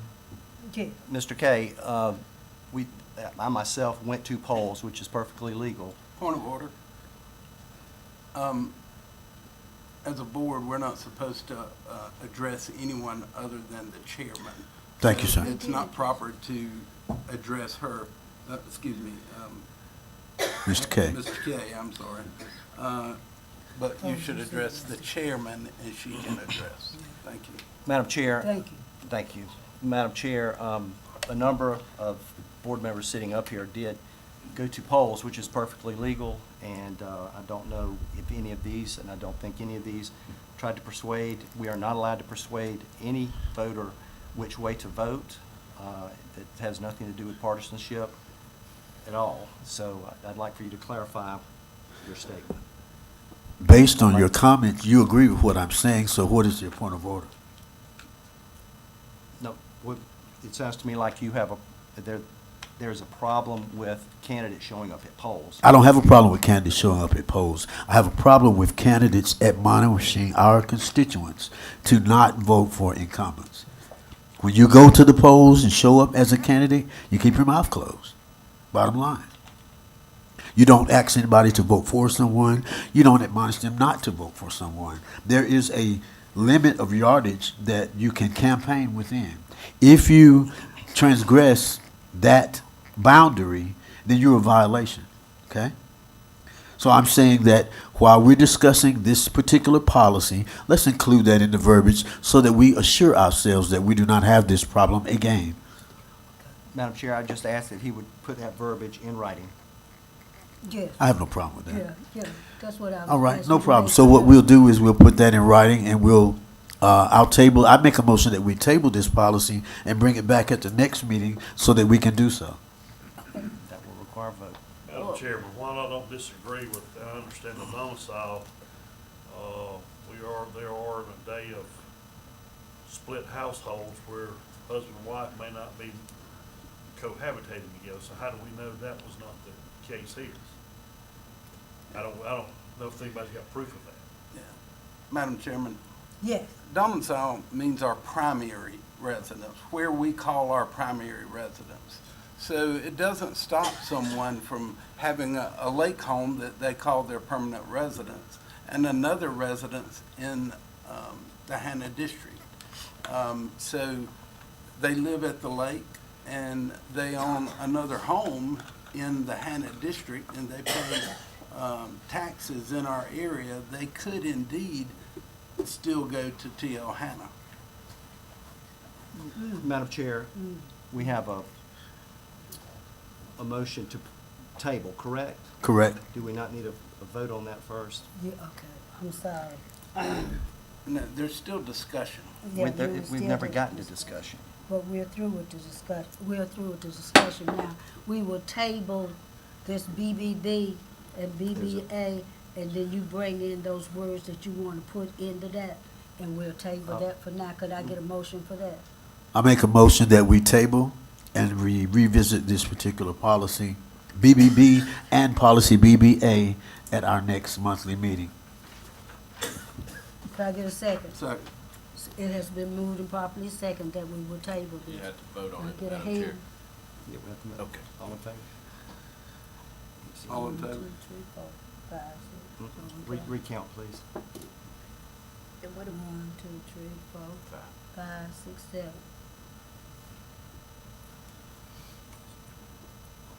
Only 7. Opposed? 7, so others opposed. Opposed. I'm Okay. opposed. You opposed, me opposed, and but I Yeah. voted.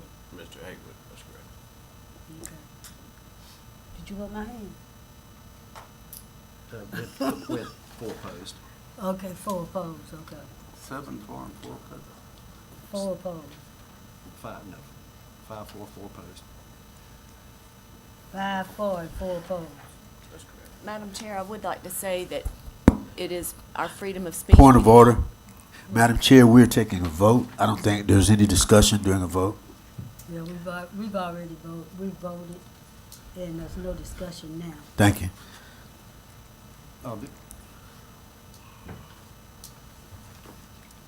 So we had 5 to 4, right? Correct. Did you count? Okay. Yes.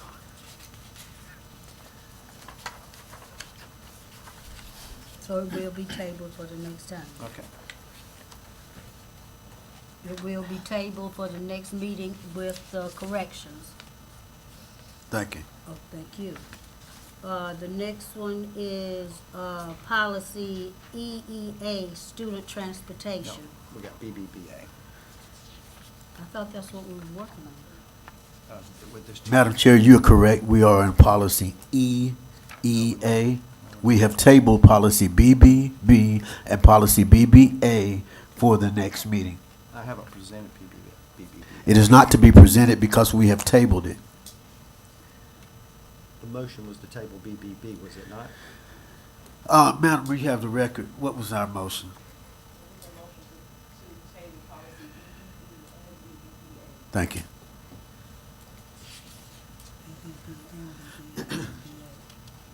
Whatever you have to talk about that then with that, because the discussion is over. That's fine. Okay. That's fine. Okay, now we are to policy EEA in the student transportation, first reading.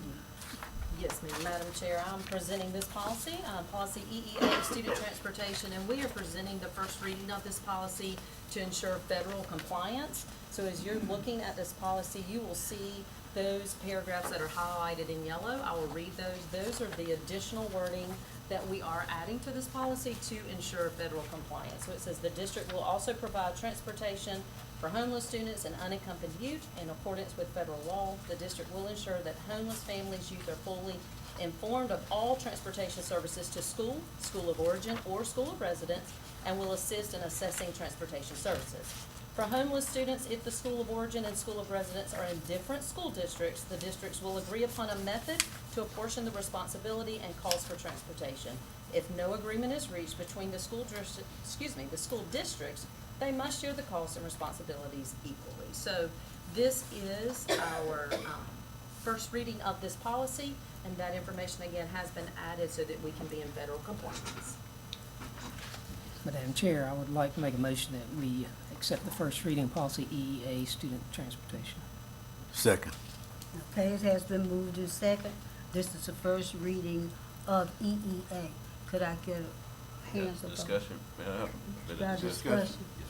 Yes. Dr. Kelly, can you tell me like what's driving this, just so I know like the policy change, kind of what the background is? Yes, sir. We just have not updated this policy in the past, and we are currently going through our federal and state audit that I made you all aware of, and this policy needs to be updated. It should have been updated in the past, and it had not been, so we are adding our federal compliance to that. Yes, sir. So we've had an opportunity to ask questions and review it. And we did have a motion, and it was second. So, all in favor?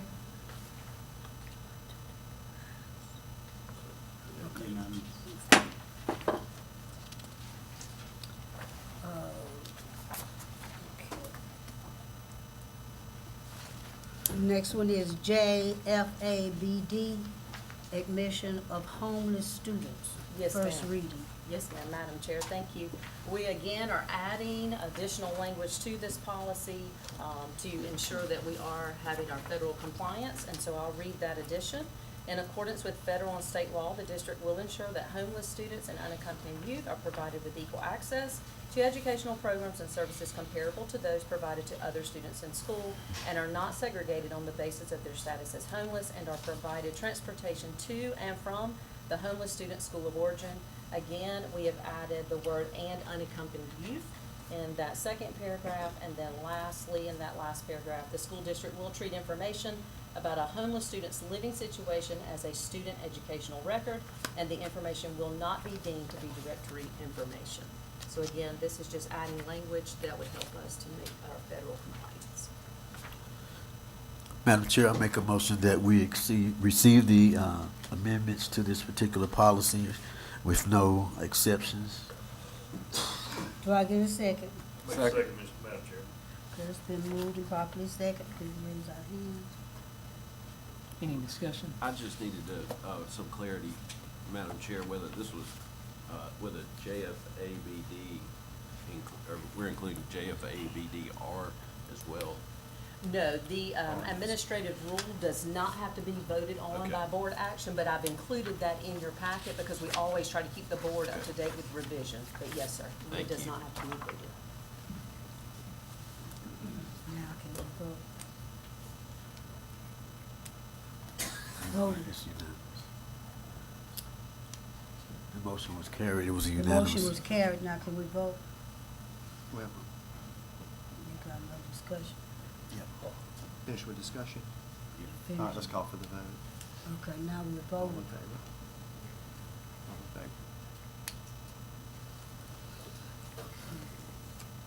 favor? That was the first reading of that. Yes, ma'am.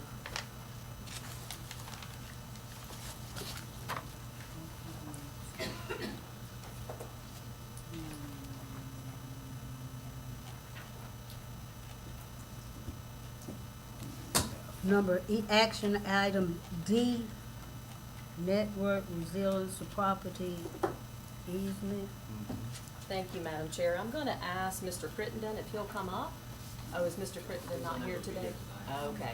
Mr. Grant will come in his absence. And to present to you all, we had talked about our resilience project and how we want to ensure that we have internet accessibility for our schools at all times. I know the principals and the teachers in the audience can tell you how important it is to have that and to ensure that we do our very best to keep that for our teachers and instruction. So, Mr. Grant, I'll turn that over to you. Thank you, ma'am.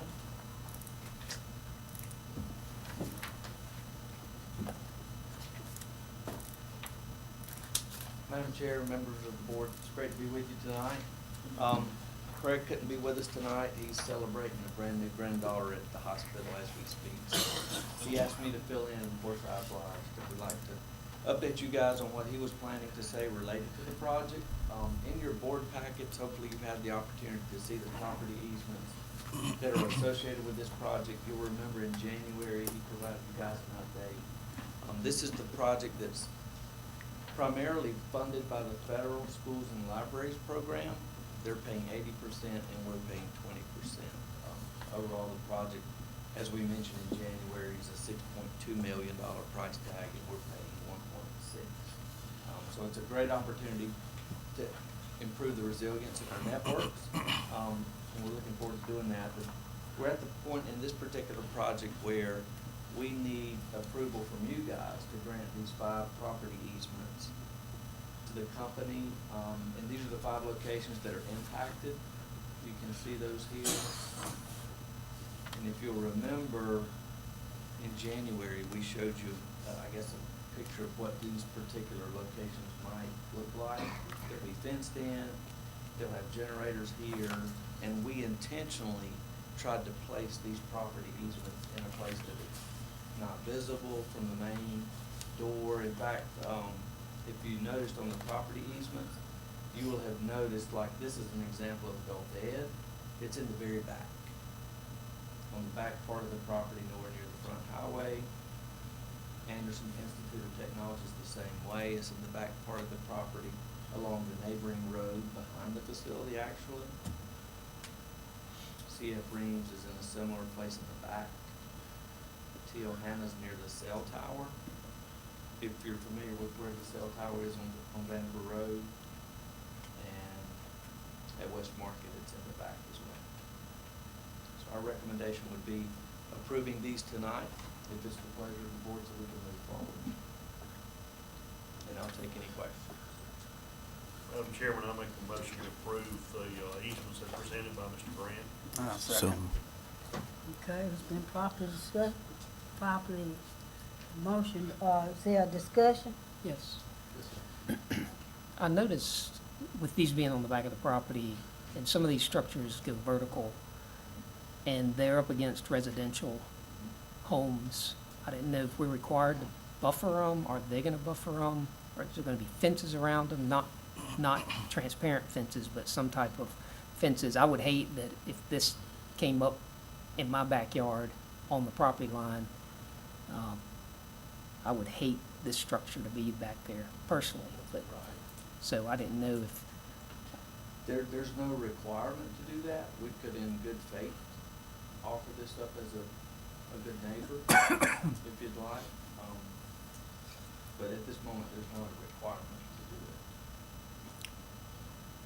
yeah, I would think just being a school district and putting the structures, especially any one of these structures, specifically the one to the right, I mean, that's not a small structure and it's probably 8 or 9 feet tall. I would think that we would want to screen it from the neighbor's backyard. I mean, if there isn't already some natural vegetation back there.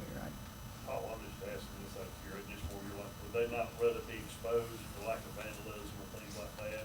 It's covered up, there's more chance for that. Well, I don't think we need to cover it on all sides. I just think just where it abuts, I mean, the easements are on the property line. And I think they were 40 by 40, some of them were 40 by 40, and I know the structure's not 40 by 40, so are we on the property line, or they can put it up against the property line, and then, you know, you've got this structure on the back of my property, and it's in, and I'm out on the back deck, and I have to look at this every day. I think as good neighbors, we need to buffer it somehow. You really wanna put on the corner of that parking lot, so that type your future development, if you're one development. Everyone's bought houses, Listen, so- I totally agree with you. I mean, you don't ever want to put something like this in the middle of your property. All I'm saying is, it would be nice as a neighbor, like, when it's up against the road, I'm not too worried about it. Like this particular adult ed, it's up against the road, you drive by it, you'll see it. But I know some of these, I thought I saw, like this one abuts a family residence. Or is that a road back there? It's a road. That's a road back there. Okay, I'm sorry. That's a road too. Okay, never mind. I thought we had butted some residents. My bad. Good. I'm sorry. All in favor? All opposed? Everybody wants them out, they go. I just didn't see the road. Yes. Gotta get my Madam glasses. Chairman, Madam Chairman, Yes. I'd like to put into the minutes that Mr. Duke's comments in his presentation of that revision of policy were his views alone and not the views of the board entirely. No, not his views alone. Well, No, not, we- maybe not the entire board, but not his. then I can have put into the record that it's not my views. Okay, that's fine. Can we do that? Yeah, sure you can. I appreciate that. And Madam Chair, I'd like to add to the minutes that what was presented was factual. Mhm. Mm.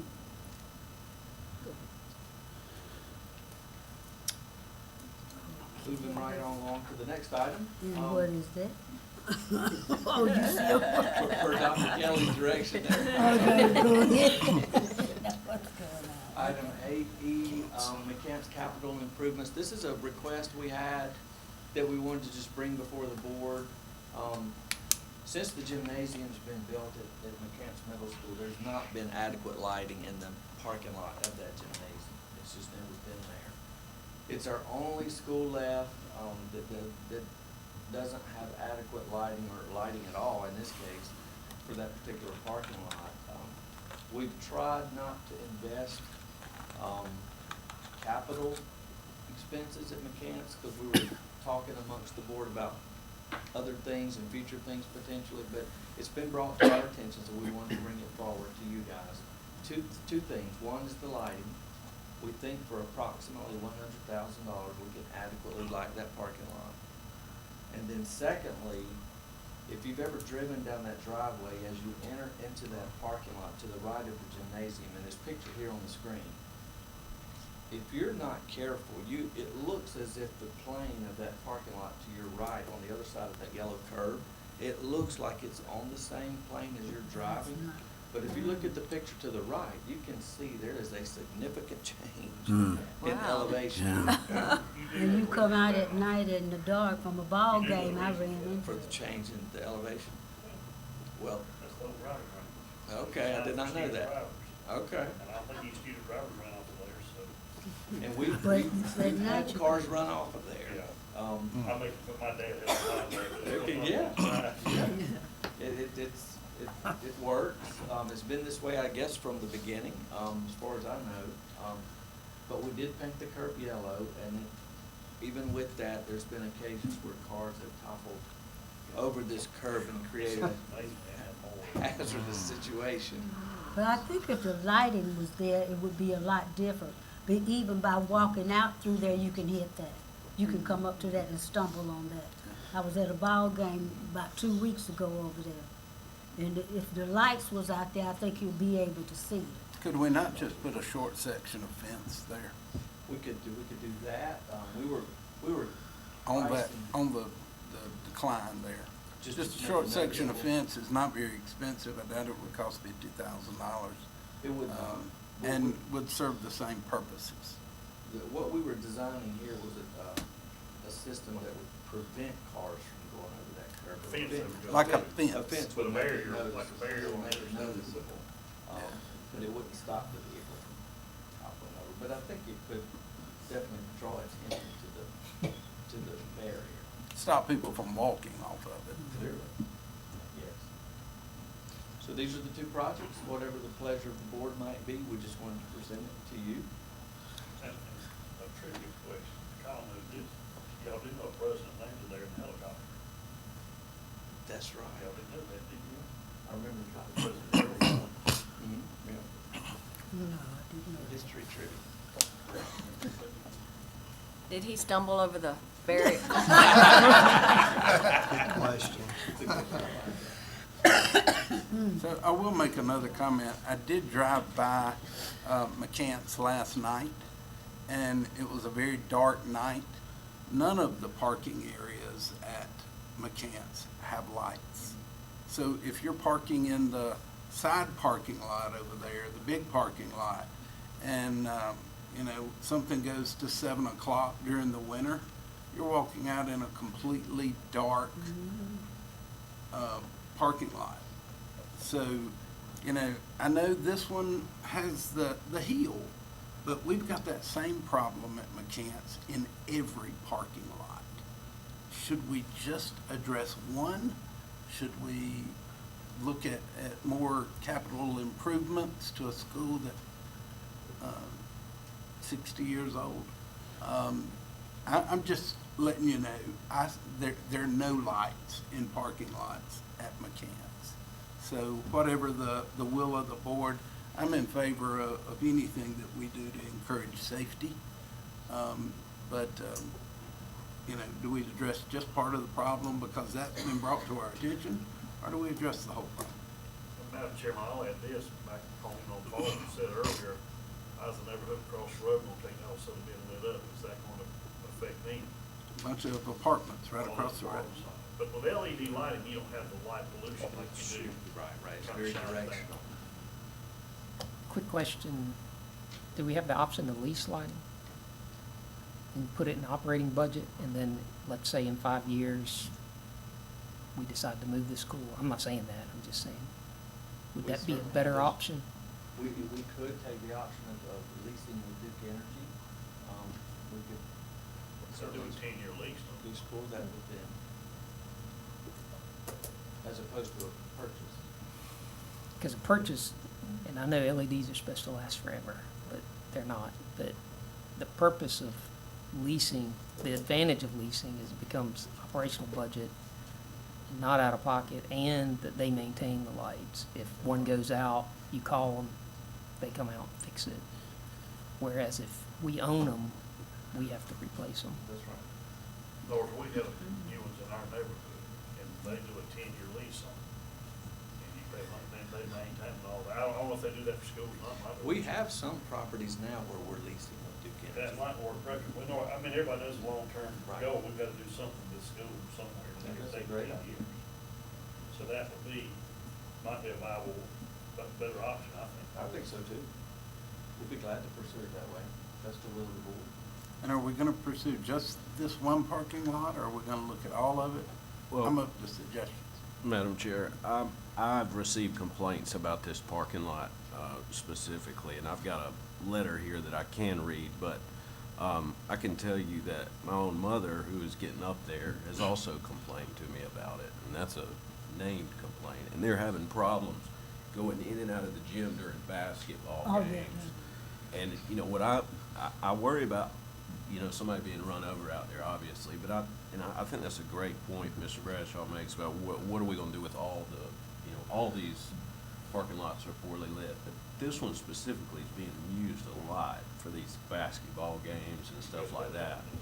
And I know there's concerns around this campus, but this is one that's being used a lot and at night and by elderly folks as well. So, I think it's important this one get done, and I'm happy to read this letter I have, if the board wants to hear it. But I definitely think that this one needs it. As far as the rest, like Mr. Bradshaw said, I don't have an opinion on those. This one's being used a lot at night.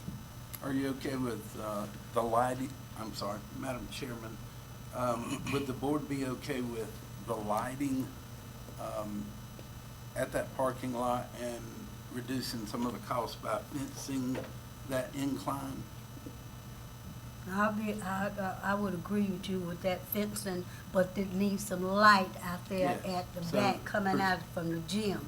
Now, the other side, on the other side where the four-way stop sign is, it's lighter, it's a light or two more on that side than it is there. That is just too dark. We have to fix that.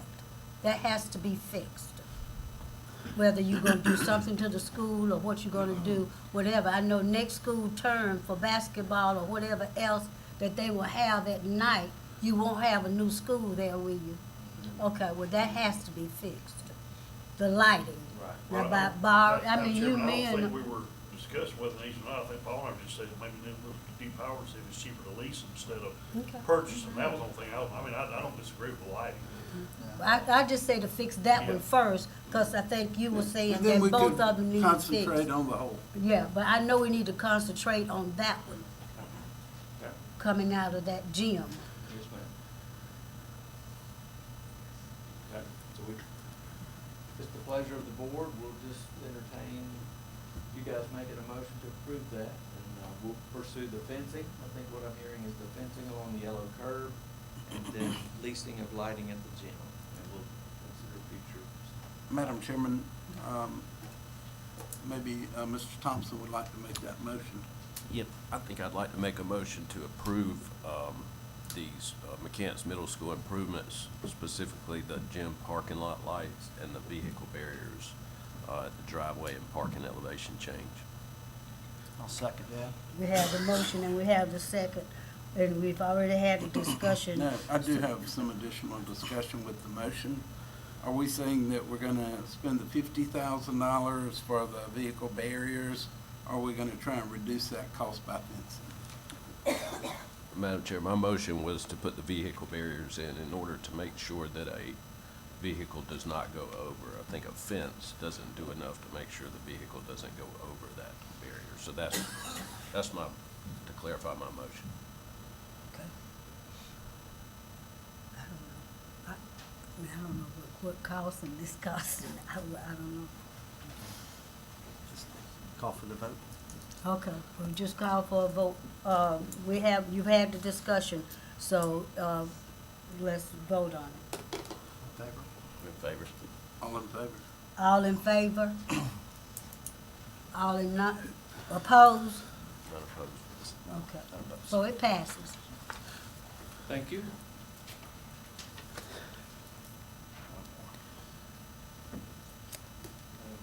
Okay. Oh, you got some more.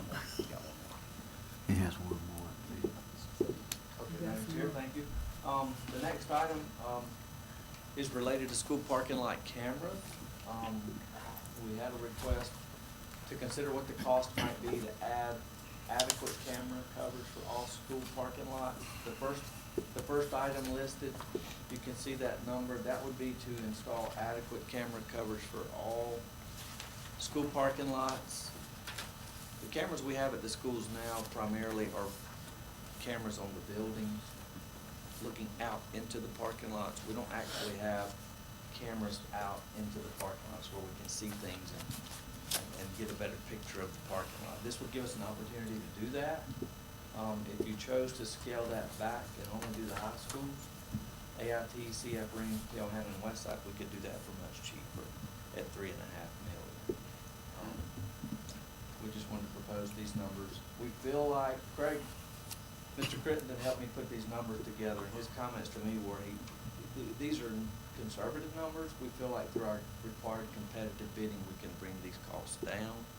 But again, they're just estimated to give you guys some number to consider, as we would certainly want to have that approval before we move forward with that process. So I'll just put those two before you, and if there's interest from the board.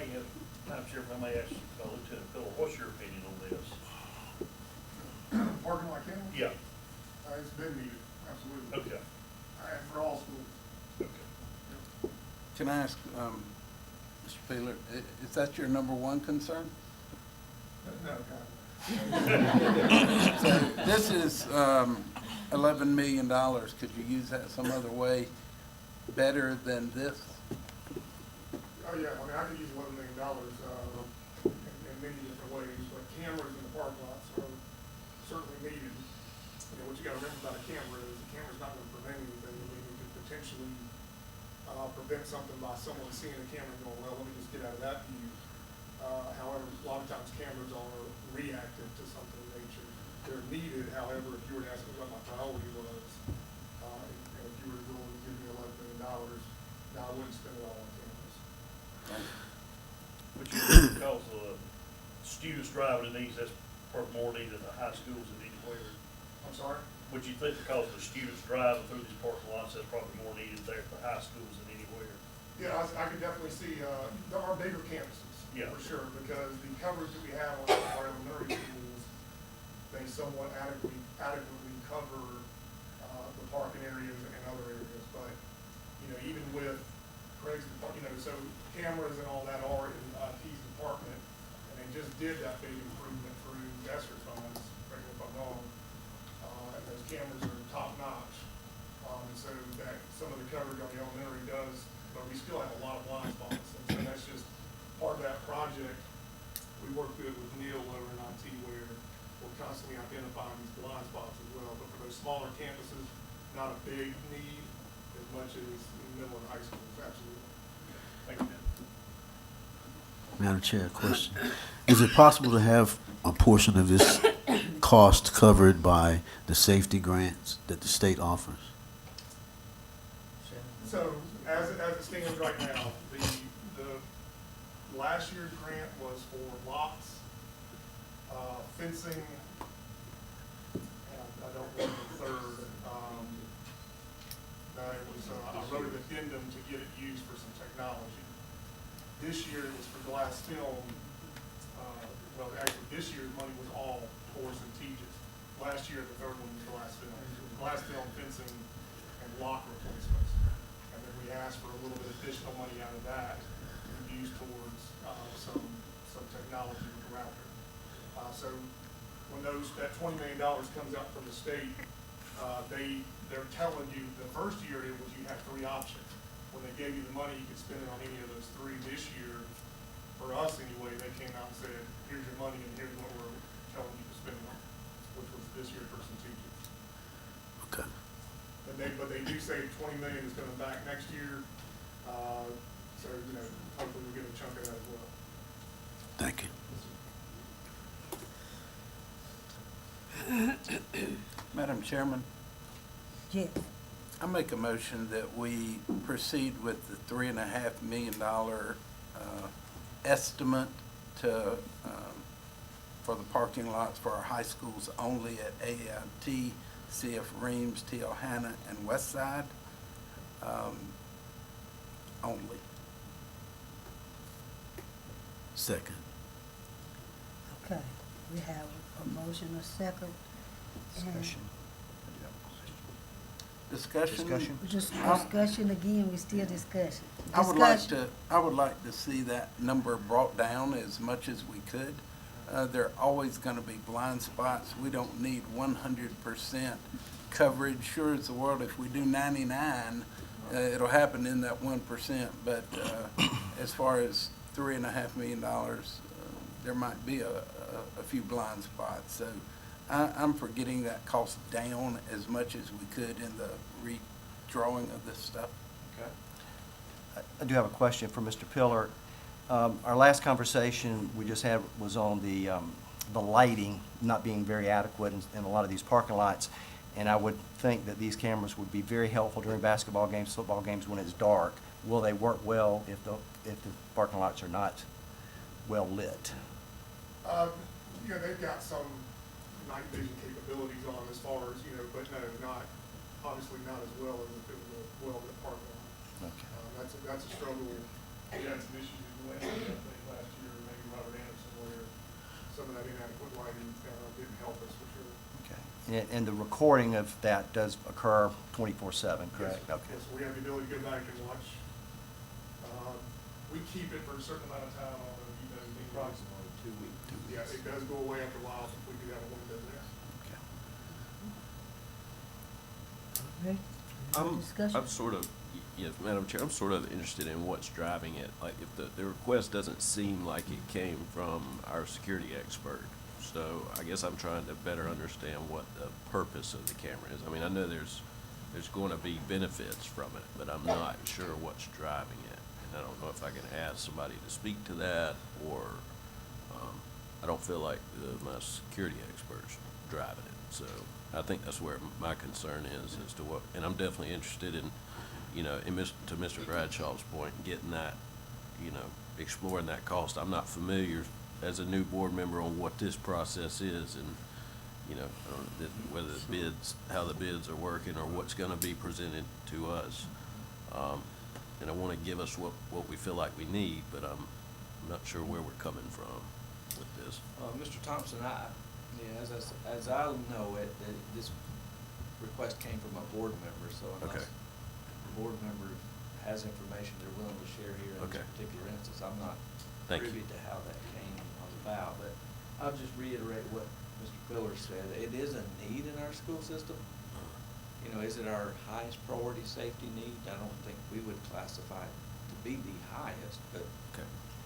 I can't speak to Thank you. where this came from. Maybe, let me make a suggestion, maybe you could get different levels of pricing, like if that makes sense, instead of the Cadillac and Ford model, comparison, see what we do, maybe a graphic of what it would cover.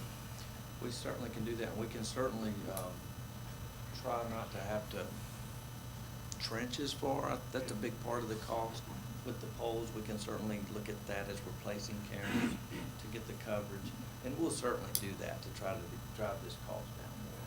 So we have, a couple of months ago, we tried some of the trailer systems, if you've seen those around, we brought one over to the west side, put it in for a football game, and we also just put it out in the park lot in general. Those are solar powered, they just sit there. We haven't looked into those. I'm actually talking to a company tomorrow or Thursday that has the ability to just come put a pole in the ground, and it's also solar powered. So I may be misspeaking here, but I think a good bit of this cost is that running of wire and fiber and what have you out to these poles, and it's not just strictly camera, obviously. So we have looked at some other avenues of that. It's just, what kind of works best. I mean, we're trying to see if these poles that don't require wiring would even be worth the money at all. Thank you, Lieutenant. So I will amend my motion. I would make a motion that we turn this back to the security lead for more investigation. Second. Well, Got a motion? is there any discussion? Yeah. I would like to say, why don't we wait till we get that money from the safety money they're talking about for next year?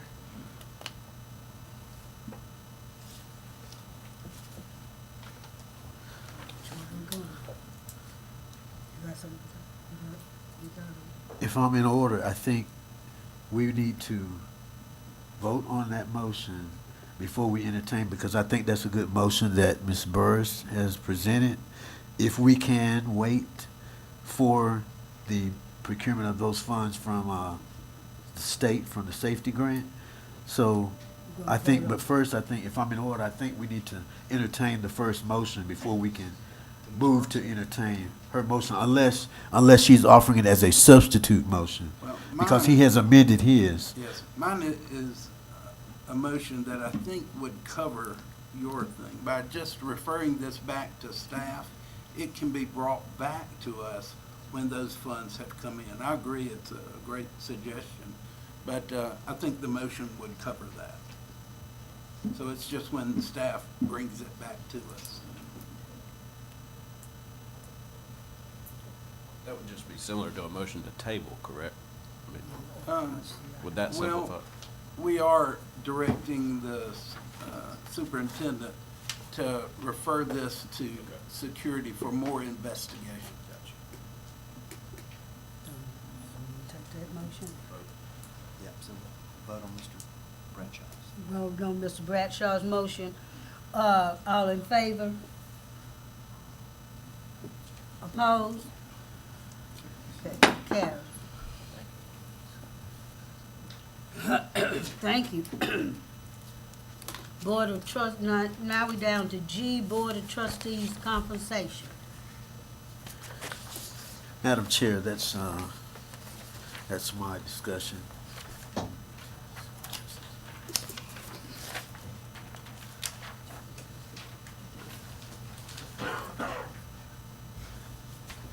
I know it's getting late, and I don't tend to be very long before you regarding this particular issue, but I do appreciate your consideration. Being on the board for over 15 years, it's been my pleasure to serve, and I take great pride in doing so. However, if we take a look, within the state of South Carolina, we have several boards, as you see in the handout that I gave you, that receive compensation for being Board of Trustee members. And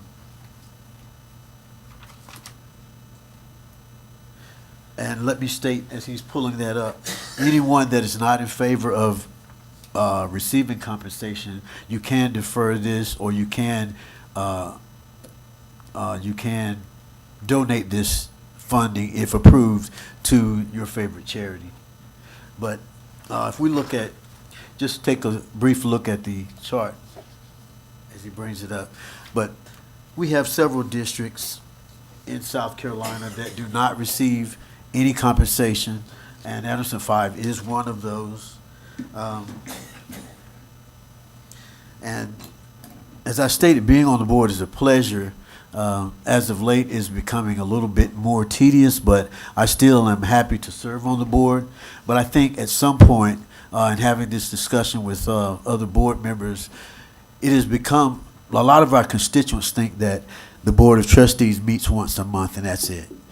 But I personally, on an average, spend 3 days a week doing board stuff. And my girls hate to go to the grocery store or anywhere with me because it's always you're stopped by someone. Oh, can I tell you this? Can I talk to you? And I say, no, I'm kind of on family time. Here's my card. Could you please contact me? Okay, well, let me just tell you what it's about. You know, so this is more of just, we're more engaged than just coming to these meetings. We do things on a daily basis. We visit schools. We answer emails. We talk to our constituents. We go out and see things for ourselves. And at nighttime, if you're like me, some of these things are running back and forth through our minds. And I think at some point, we need to be compensated, even if it's something as minuscule as paying for our gas, an amount. Now that we have this up, those, if we'll pay attention to, let's just look at some like districts. Aiken, they receive $150 per meeting, each Board of Trustee member. If we look down at Florence, each board member receives $7,000 a year, and the chairman receives $7,500. No, I'm sorry. The vice chair receives $7,500, and the chairman receives $8,200. Georgetown, they receive $8,000 a year. The chairman receives $9,700 a year. And to note, Greenville County, they receive $13,762 a year. The chairman receives $15,379 per year. Lexington 5, they receive $9,846 per year.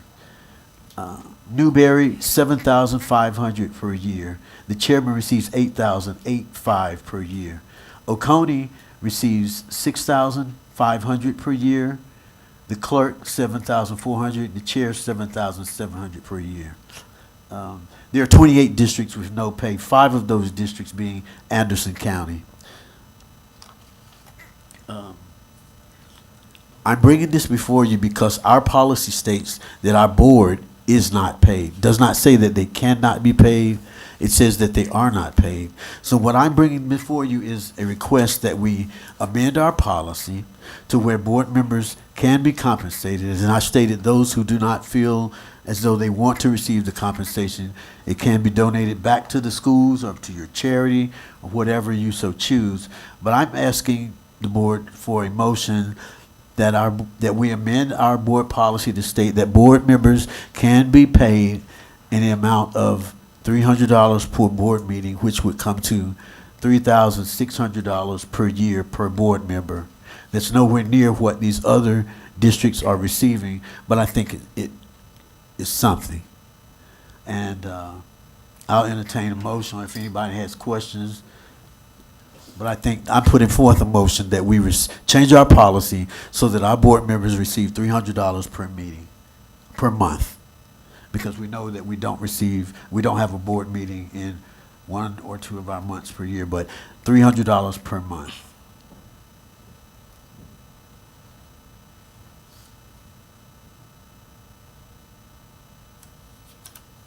Motion.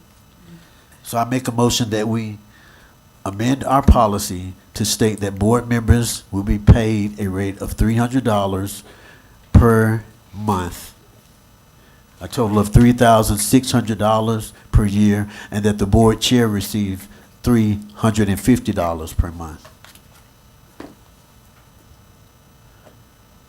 Can I get a second? So moved. They allow. We do have So a second. moved. You got a second? Okay, you got a second. Discussion. Is there a discussion? Yeah, I got some discussion. I find it totally reasonable for a board member to want to be paid. I honestly think that it's a problem if leaders of the district feel like they should be compensated and they're not being compensated. I'll say for the record, just for the sake of this discussion, that I'm not going to take a salary. I'm not down on somebody that does, but I want everybody to know that I'm not going to take it just for the sake of discussion. I got a few points here, if y'all let me read them, just a couple pros and a couple cons to this. I think some of the pros are that I think, like I said, it puts the district in a precarious position when leaders walk around feeling like they're owed something. And I don't mean any offense by that. I just mean to say that if people think they should be paid and they're not being paid, I think that puts the district in a precarious position. Second, I'll say that I think that some sort of compensation would encourage competition for these board seats, which I think competition is healthy in the community because several of you have told me you've seen no opposition in some over a decade. So I think that would be a major selling point for it. And see, I also think it would increase accountability, though ideally it would sort of compensate you for some of your work. I do think there would be greater accountability for the public if they were able to say, somebody to come stand up here and say, Mr. Thompson, I'm paying you, or even if you didn't take it, I offered to pay you. So I think for the public's sake, you would get a little more accountability, and maybe that's a mirage, but I feel that way. Some of the cons are it increases the cost. Obviously, there's a cost associated with that. I worry about the salaries over time becoming overly inflated. I don't think that what you're presenting is overly inflated, but I worry over time that could happen. And then I'm also concerned about how it would be done, in the sense of who would be cutting the checks, what would the perception be about, who's paying the board members. I don't want it to appear that I don't know how it's done in other districts, but I don't want it to appear that the sort of administration has some sort of leverage over the board members because they're paying them. So, in saying that, because we have no policy committee, or because we have nothing to refer it to, I would make a motion that we table it, if I'm able to at this point, and to extend that until we can get some sort of committee or something to explore and hash out some of these details. I'd second that. Let me interject this, just food for thought. Ms. Bird and I talked about this, and Allison and I did too as well. This would probably be 1099 income, if y'all know what that is, not a W-2, because we keep the employees of the district. I'm asking this to Ms. Hurd, if some of the board members didn't want to take it, could it be set aside like a I don't want to use the county council term of slush fund, but something that we could use, not, I don't need any more tax dollars, I got nothing that is.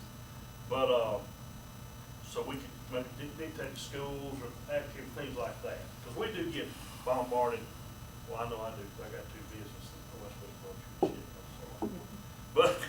But could there something like that be done where it wouldn't affect us tax-wise, that make sense? Yes, sir, whatever the pleasure of the board is, I we mean, can set aside. $3,600 is gonna cost most of us $1,800 a year in taxes, $740.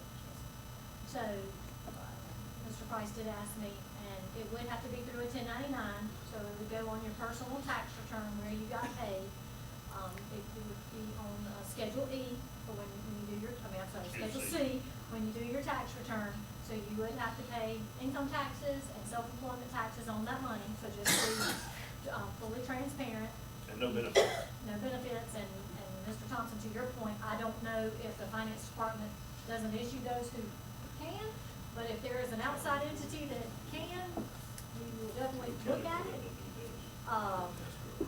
So, yeah, I mean, we Well, just, they don't reimburse them.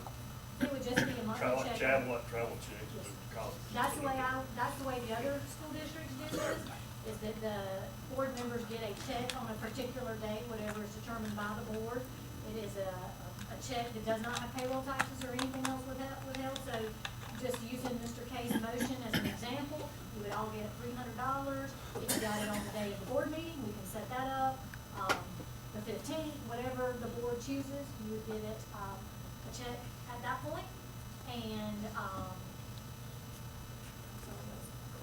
to your point, we can always set a budget in, a line item in the budget under the Board of Trustees account.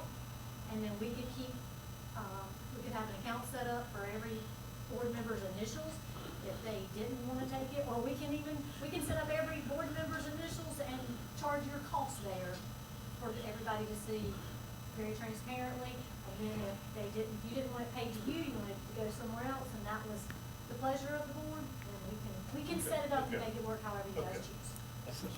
I have one comment. Not everybody on this board is retired.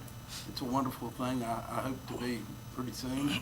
But, to me, when I have a meeting during the day, I have to take a vacation day or go without pay. So it isn't free to work on this board, okay? We just think of those people that have worked a career and have a nice income, made good money. That may not be a big deal, but when you start losing portions of your salary because you're serving on a board for nothing, and believe me, I've done it for 20 years, okay? I probably would not accept the money. I don't know, but we have got to, if we want fair and equal elections, then we certainly need to make it cost-free to serve on one of these boards. And if we can't make it cost-free, we need to pay a salary. I think the salary is commensurate with the job that we're doing. It may not be enough. I know, if I have 2-day meetings during the week, these things, it would still cost me money. So, I am for that because not everybody has the ability to serve on a board. Mr. Barrett's a very valid point. I'm not throwing any of y'all under the bus. When we have our board retreats, I mentioned years ago, why don't we have them on Saturday? Well, that's their day off. So, and nothing, I do enjoy the board retreats, but we do take a day out of my office. That costs me a lot of money. I've got to pay somebody to do it other work. So it's valid, but a very valid point. I mean, I'm not complaining, it's just fact of life. Right. It's business. It is. And I'd like to add too that it's time away from your family. I mean, 16 years ago, I got a call from Dr. Burris, Cindy's dad. Left it on my voicemail at home. I had a recorder back then. And it said, "Mr. Zug, this is Dr. Burris. I need to talk to you. I'd like to set up a meeting." My wife called me immediately when she got home. She said, "Who is Dr. Burris?" I said, "I have no idea." I said, "I have no idea, but something must be wrong." And so she was worried sick. Well, he came and met, and he said that a good friend of his recommended me to run for the board. And the reason his friend was resigning from the board is because his wife was in assisted living. And he wanted to spend his time with her. We sacrifice a lot of time away from our families up here. I mean, you can believe it or not, y'all are sacrificing time away from your family being up here. And, you know, a priority to me is God, family. The board is not my second priority. My family is. But I sacrifice because I care about this district. I care about these students. I care about all the employees out here. And it's hard for me. Listen, I'm not bragging. I don't need the money. But some board members, and to your point, Mr. Campbell, it would be competitive. I've never run opposed. I've been unopposed every time I ran. And I swore I was just going to run 4 years because Dr. Burris told me, he said, listen, it's 1 hour a month. My first board meeting was in '08 when we had to cut $11 million out of the budget. We got here at 5:30. I got home at 12:30 in the morning. My wife was livid. She said, what have you gotten yourself into? And that went on for 4 to 5 months that year. And I know Tripp remembers it. There were tears shed in this boardroom because we were cutting people. Anybody that was on the letter was gone. I mean, I was like, man, I had made the biggest mistake of my life. And to see those teachers get affected by a budget cut that the state mismanaged, I feel like they mismanaged money, to come to you in December and say, you got to cut 10% out of your budget in the last 6 months of your school was, I'm sure your dad shared it with you, it was horrific. I mean, it was terrible. I remember Miss Bagley was just stressing over it. I mean, sleepless nights, crying over it. And I'll never forget this. And $300 a board meeting, I mean, I've always been opposed to it, but I think we need some good board members, and I think competition's good. I have no problem with it, and that's why I seconded the motions. My comment is, and I appreciate the ones that have been made in favor of it. And I've been on the board a very short period of time, but I ran to be 100% public servant, and right now all of us up here are 100% public servants because we're not getting any compensation. In my opinion, when a board member takes compensation, now are we 90% public servant, 10% employee? And I know we're not officially employees, but when you take money from the district, that's kind of the way I look at it. So personally, I ran and pledged not to take money, and I will say, although I hadn't been on the board and given up time and sacrifice like you guys have to be here, it's not free to run for the board as well. Campaign paraphernalia and all the things that go along with that is expensive. It's not free. If we get money from the board, you know, in a lot of, there's been money given to this board, and we hadn't talked about that, board bonus, which was usually given out in August, September. That in effect was campaign, you know, you get money from the district, that's money you could use directly on your campaign, which gives you an unfair advantage over a non-incumbent, somebody running. So my personal feeling, and if this board votes to get the money, that's fine. I won't take it. That's my personal feelings. And I will add this, I've been in contact with districts 1 and 3, and they're waiting to see what we do. It comes up with those bear board meetings every year, and just, I think really and truly the reason you see Anderson County, all 5 districts, nobody knows how do you do this. I think some of the salaries we see, some of these boards are ridiculous. I mean, I do agree with public service. And Tripp, I had your same sentiments for many years, but you do learn. First time I ever had competition in the campaign, it wasn't much, but anyway, he did make a comment that somebody asked about board pay. Well, provide a very valuable service. City council paid, county council paid, all people in Washington and Columbia paid a whole lot more than we are. So I guess I've changed my stance on it. I still feel kind of odd about it. It's just something to me about voting to pay yourself is just against what I believe in. But I do understand, as Mr. Trump said down the road, I mean, this is my fourth term on the board. I don't know if I'll do it again or not, who knows? But it does kind of offset some of the time away from, like Paul says, my wife blew my phone up, like I say. I mean, and I enjoy, it's truly an honor to be on the board. It really is. It is truly an honor to be on the board of trustees. I'm proud of it. I'm very proud of what we've accomplished. Got thick skin. I can take them, get them here ranting, raving when I don't know all the details. That doesn't bother me. But again, I think it's probably time, and I think the other districts want to sit down with us as well if we want to do that. So. I'll make another comment. You mentioned not wanting to vote for yourself to get that money in the budget. We do have a policy, which is BCD, which states in the discharge of official responsibilities, the board member is required to take an action. If the board member is required to take an action or make a decision which affects his or her economic interest, then the board member must be excused from deliberating or voting on the matter. So to run this hypothetical, if we have to vote on the budget and every board member is getting paid, then we should all recuse ourselves from it, and then no one's there to vote on the budget, which means it wouldn't pass, which means we're at a financial impasse. So where do we go from there? So that's a policy that we need to look at, and I don't know how other districts have it. And my last point, and I agree with you, Tommy, some of these payments to these board members in other districts is pretty extravagant. And with that kind of money, then do we need term limits? Do we need people to stay for a long time for some of these? Well, you have term limits, this costs somebody not voting for you. That's correct. I mean, that's the way I've always looked at it. So I don't know how to handle BCD. I don't know how to handle. True, I get a discussion. I think you got a very valid point. We do need to look at all the policy before we just vote on it. Yeah, I think we need to make sure table it's it. all cleaned up and all that and reworded correctly. It seems to me it's kind of the common consensus to move forward. But I do think we need to clean the policy up and make sure the policy meets what we vote on. It is, you're right, we would be voting on. So Mr. Thompson has a motion to table. Was that the last motion? I believe it was. Yes, sir, because I have nowhere to refer it to, no committee, so I.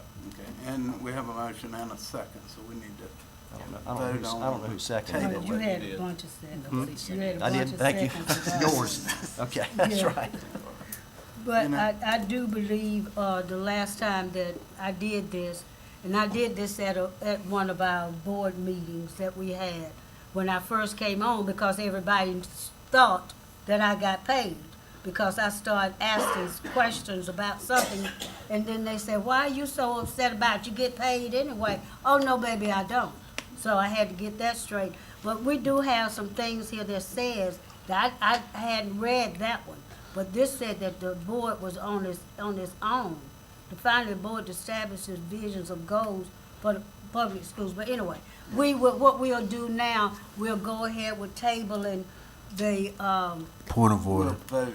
We need to vote on the tabling motion. okay. Yes, ma'am. So, just my comment, I would be in favor of not tabling and just instructing the staff to work on the legalities of paying ourselves, consulting with our attorneys, continue to investigate until our next meeting. We still have to address that, the motion that's on the table. Yes, and I was just making a comment on that motion. That's correct. Okay, so we'll call for the vote, Madam Chair. Okay, we're gonna call for a vote to table this until we get further information and how we'll need to do this. Are we through with discussion? Not if you want to discuss. Well, I just wanted to say, it would seem like we were kind of working for the district if we're getting paid. And then the second, like Nancy Pelosi and them go down there and vote themselves all these perks. And even in Oconee, they started out with a small amount. Now they're up to a higher amount, I had heard. You can come in with a small amount and then it can go, you can vote yourself an increase later. I think Pickens County just redid that, but theirs was, 40 years old, 30 years old, and they just updated the amount. And each one of and they those all, would and they all require a vote on their vote. own race. That's, but we're not an employee. You're just a 1099. You're not an employee. Officially. You're subcontract. Madam Chair, Yes. my last comment. Most of our constituency does assume that we are paid. I was on the board when Dr. Burris was the chairman, and we went through the rezoning. And I don't know if you've ever been through a rezoning, but it takes hours and hours. Not to mention that you lose friendships over a simple issue of rezoning. So these type things we have to factor into our decision.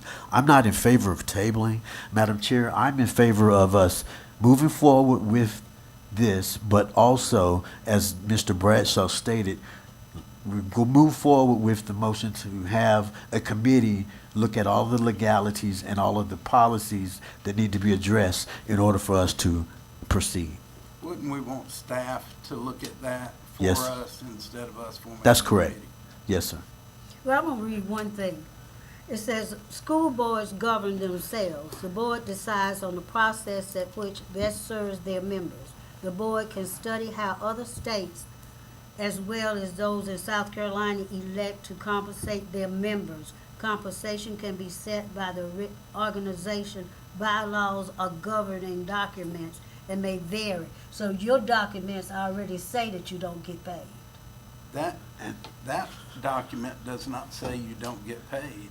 It says that if you are getting paid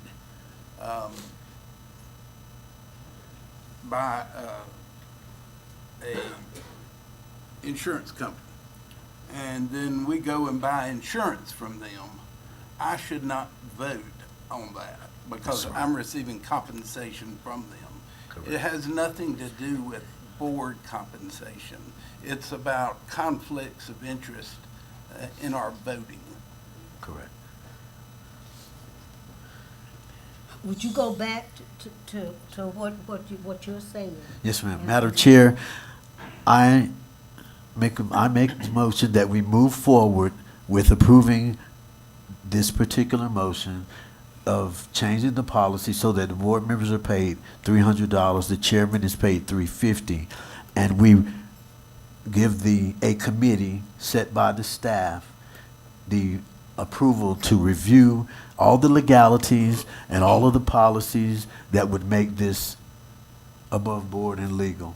So I'm not in favor of tabling. I'm in favor of approving the motion and moving forward with the mindset that the policies will be reviewed and corrected and amended, and that all the legalities will be addressed so that we are in order when we begin this particular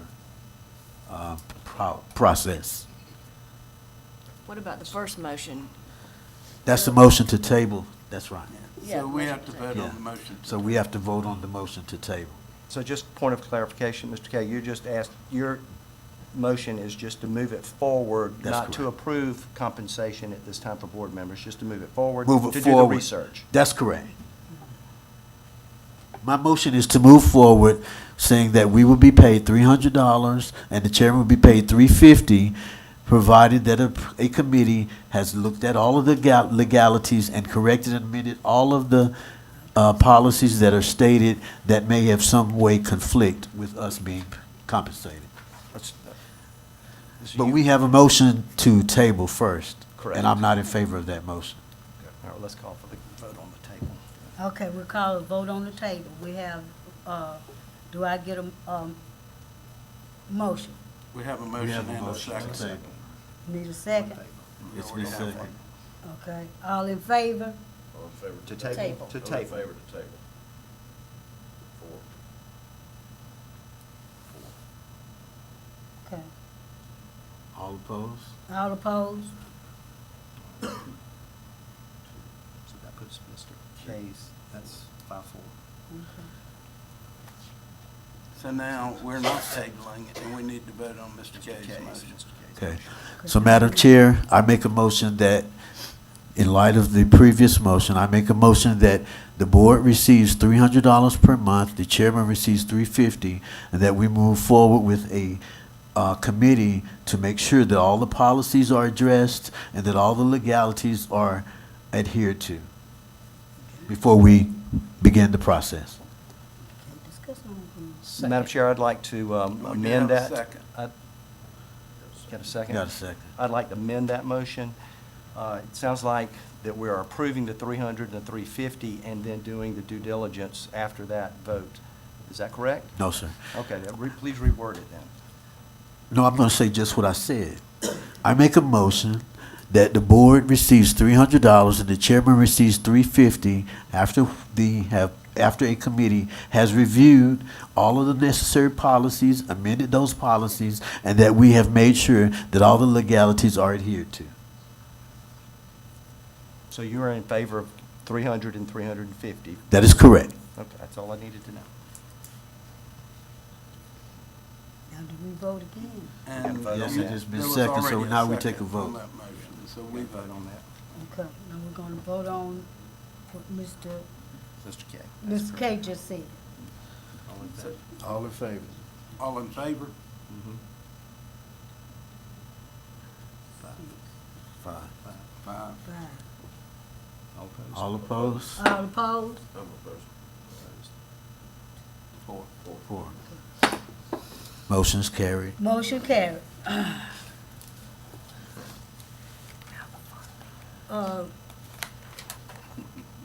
Could I get a motion to move into executive session? Madam, second. It's been properly sorry. moved. That's okay. Point of You gotta order. read on that. And this is just to let the new board members know, whenever we make a motion to go into executive session, you have to itemize what you're going into executive session for. I'm sorry. So, not to point Mr. Thompson out, because I'm sure he was not aware of that, but I'm just letting the new board members know. And again, I learned this the hard way. To raise my hand and say motion is not a motion. When we raise our hands, we have to restate the motion, not just motion. What we're making the motion for. Motion doesn't tell anything in the minutes. We had about 50 of them tonight. Yes, we did. Section 34(7), A1, A2, and A3, employment, appointment, compensation, promotion, demotion, discipline, or release of any employee regulated by a public body, the propose sale or purchase of property and receipt of legal advice, the development of security personnel or devices. Do I have a motion to receive then and convene in executive session? Is there a second? Second. There's been properly second, and any discussion? Can we have a break between? Yes. And you may have a break between. All in favor, raise your hand.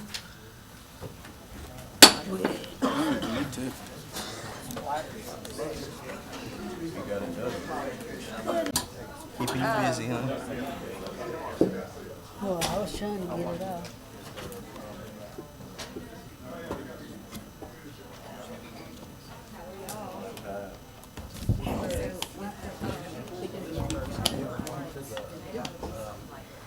I got a pen, but what is it?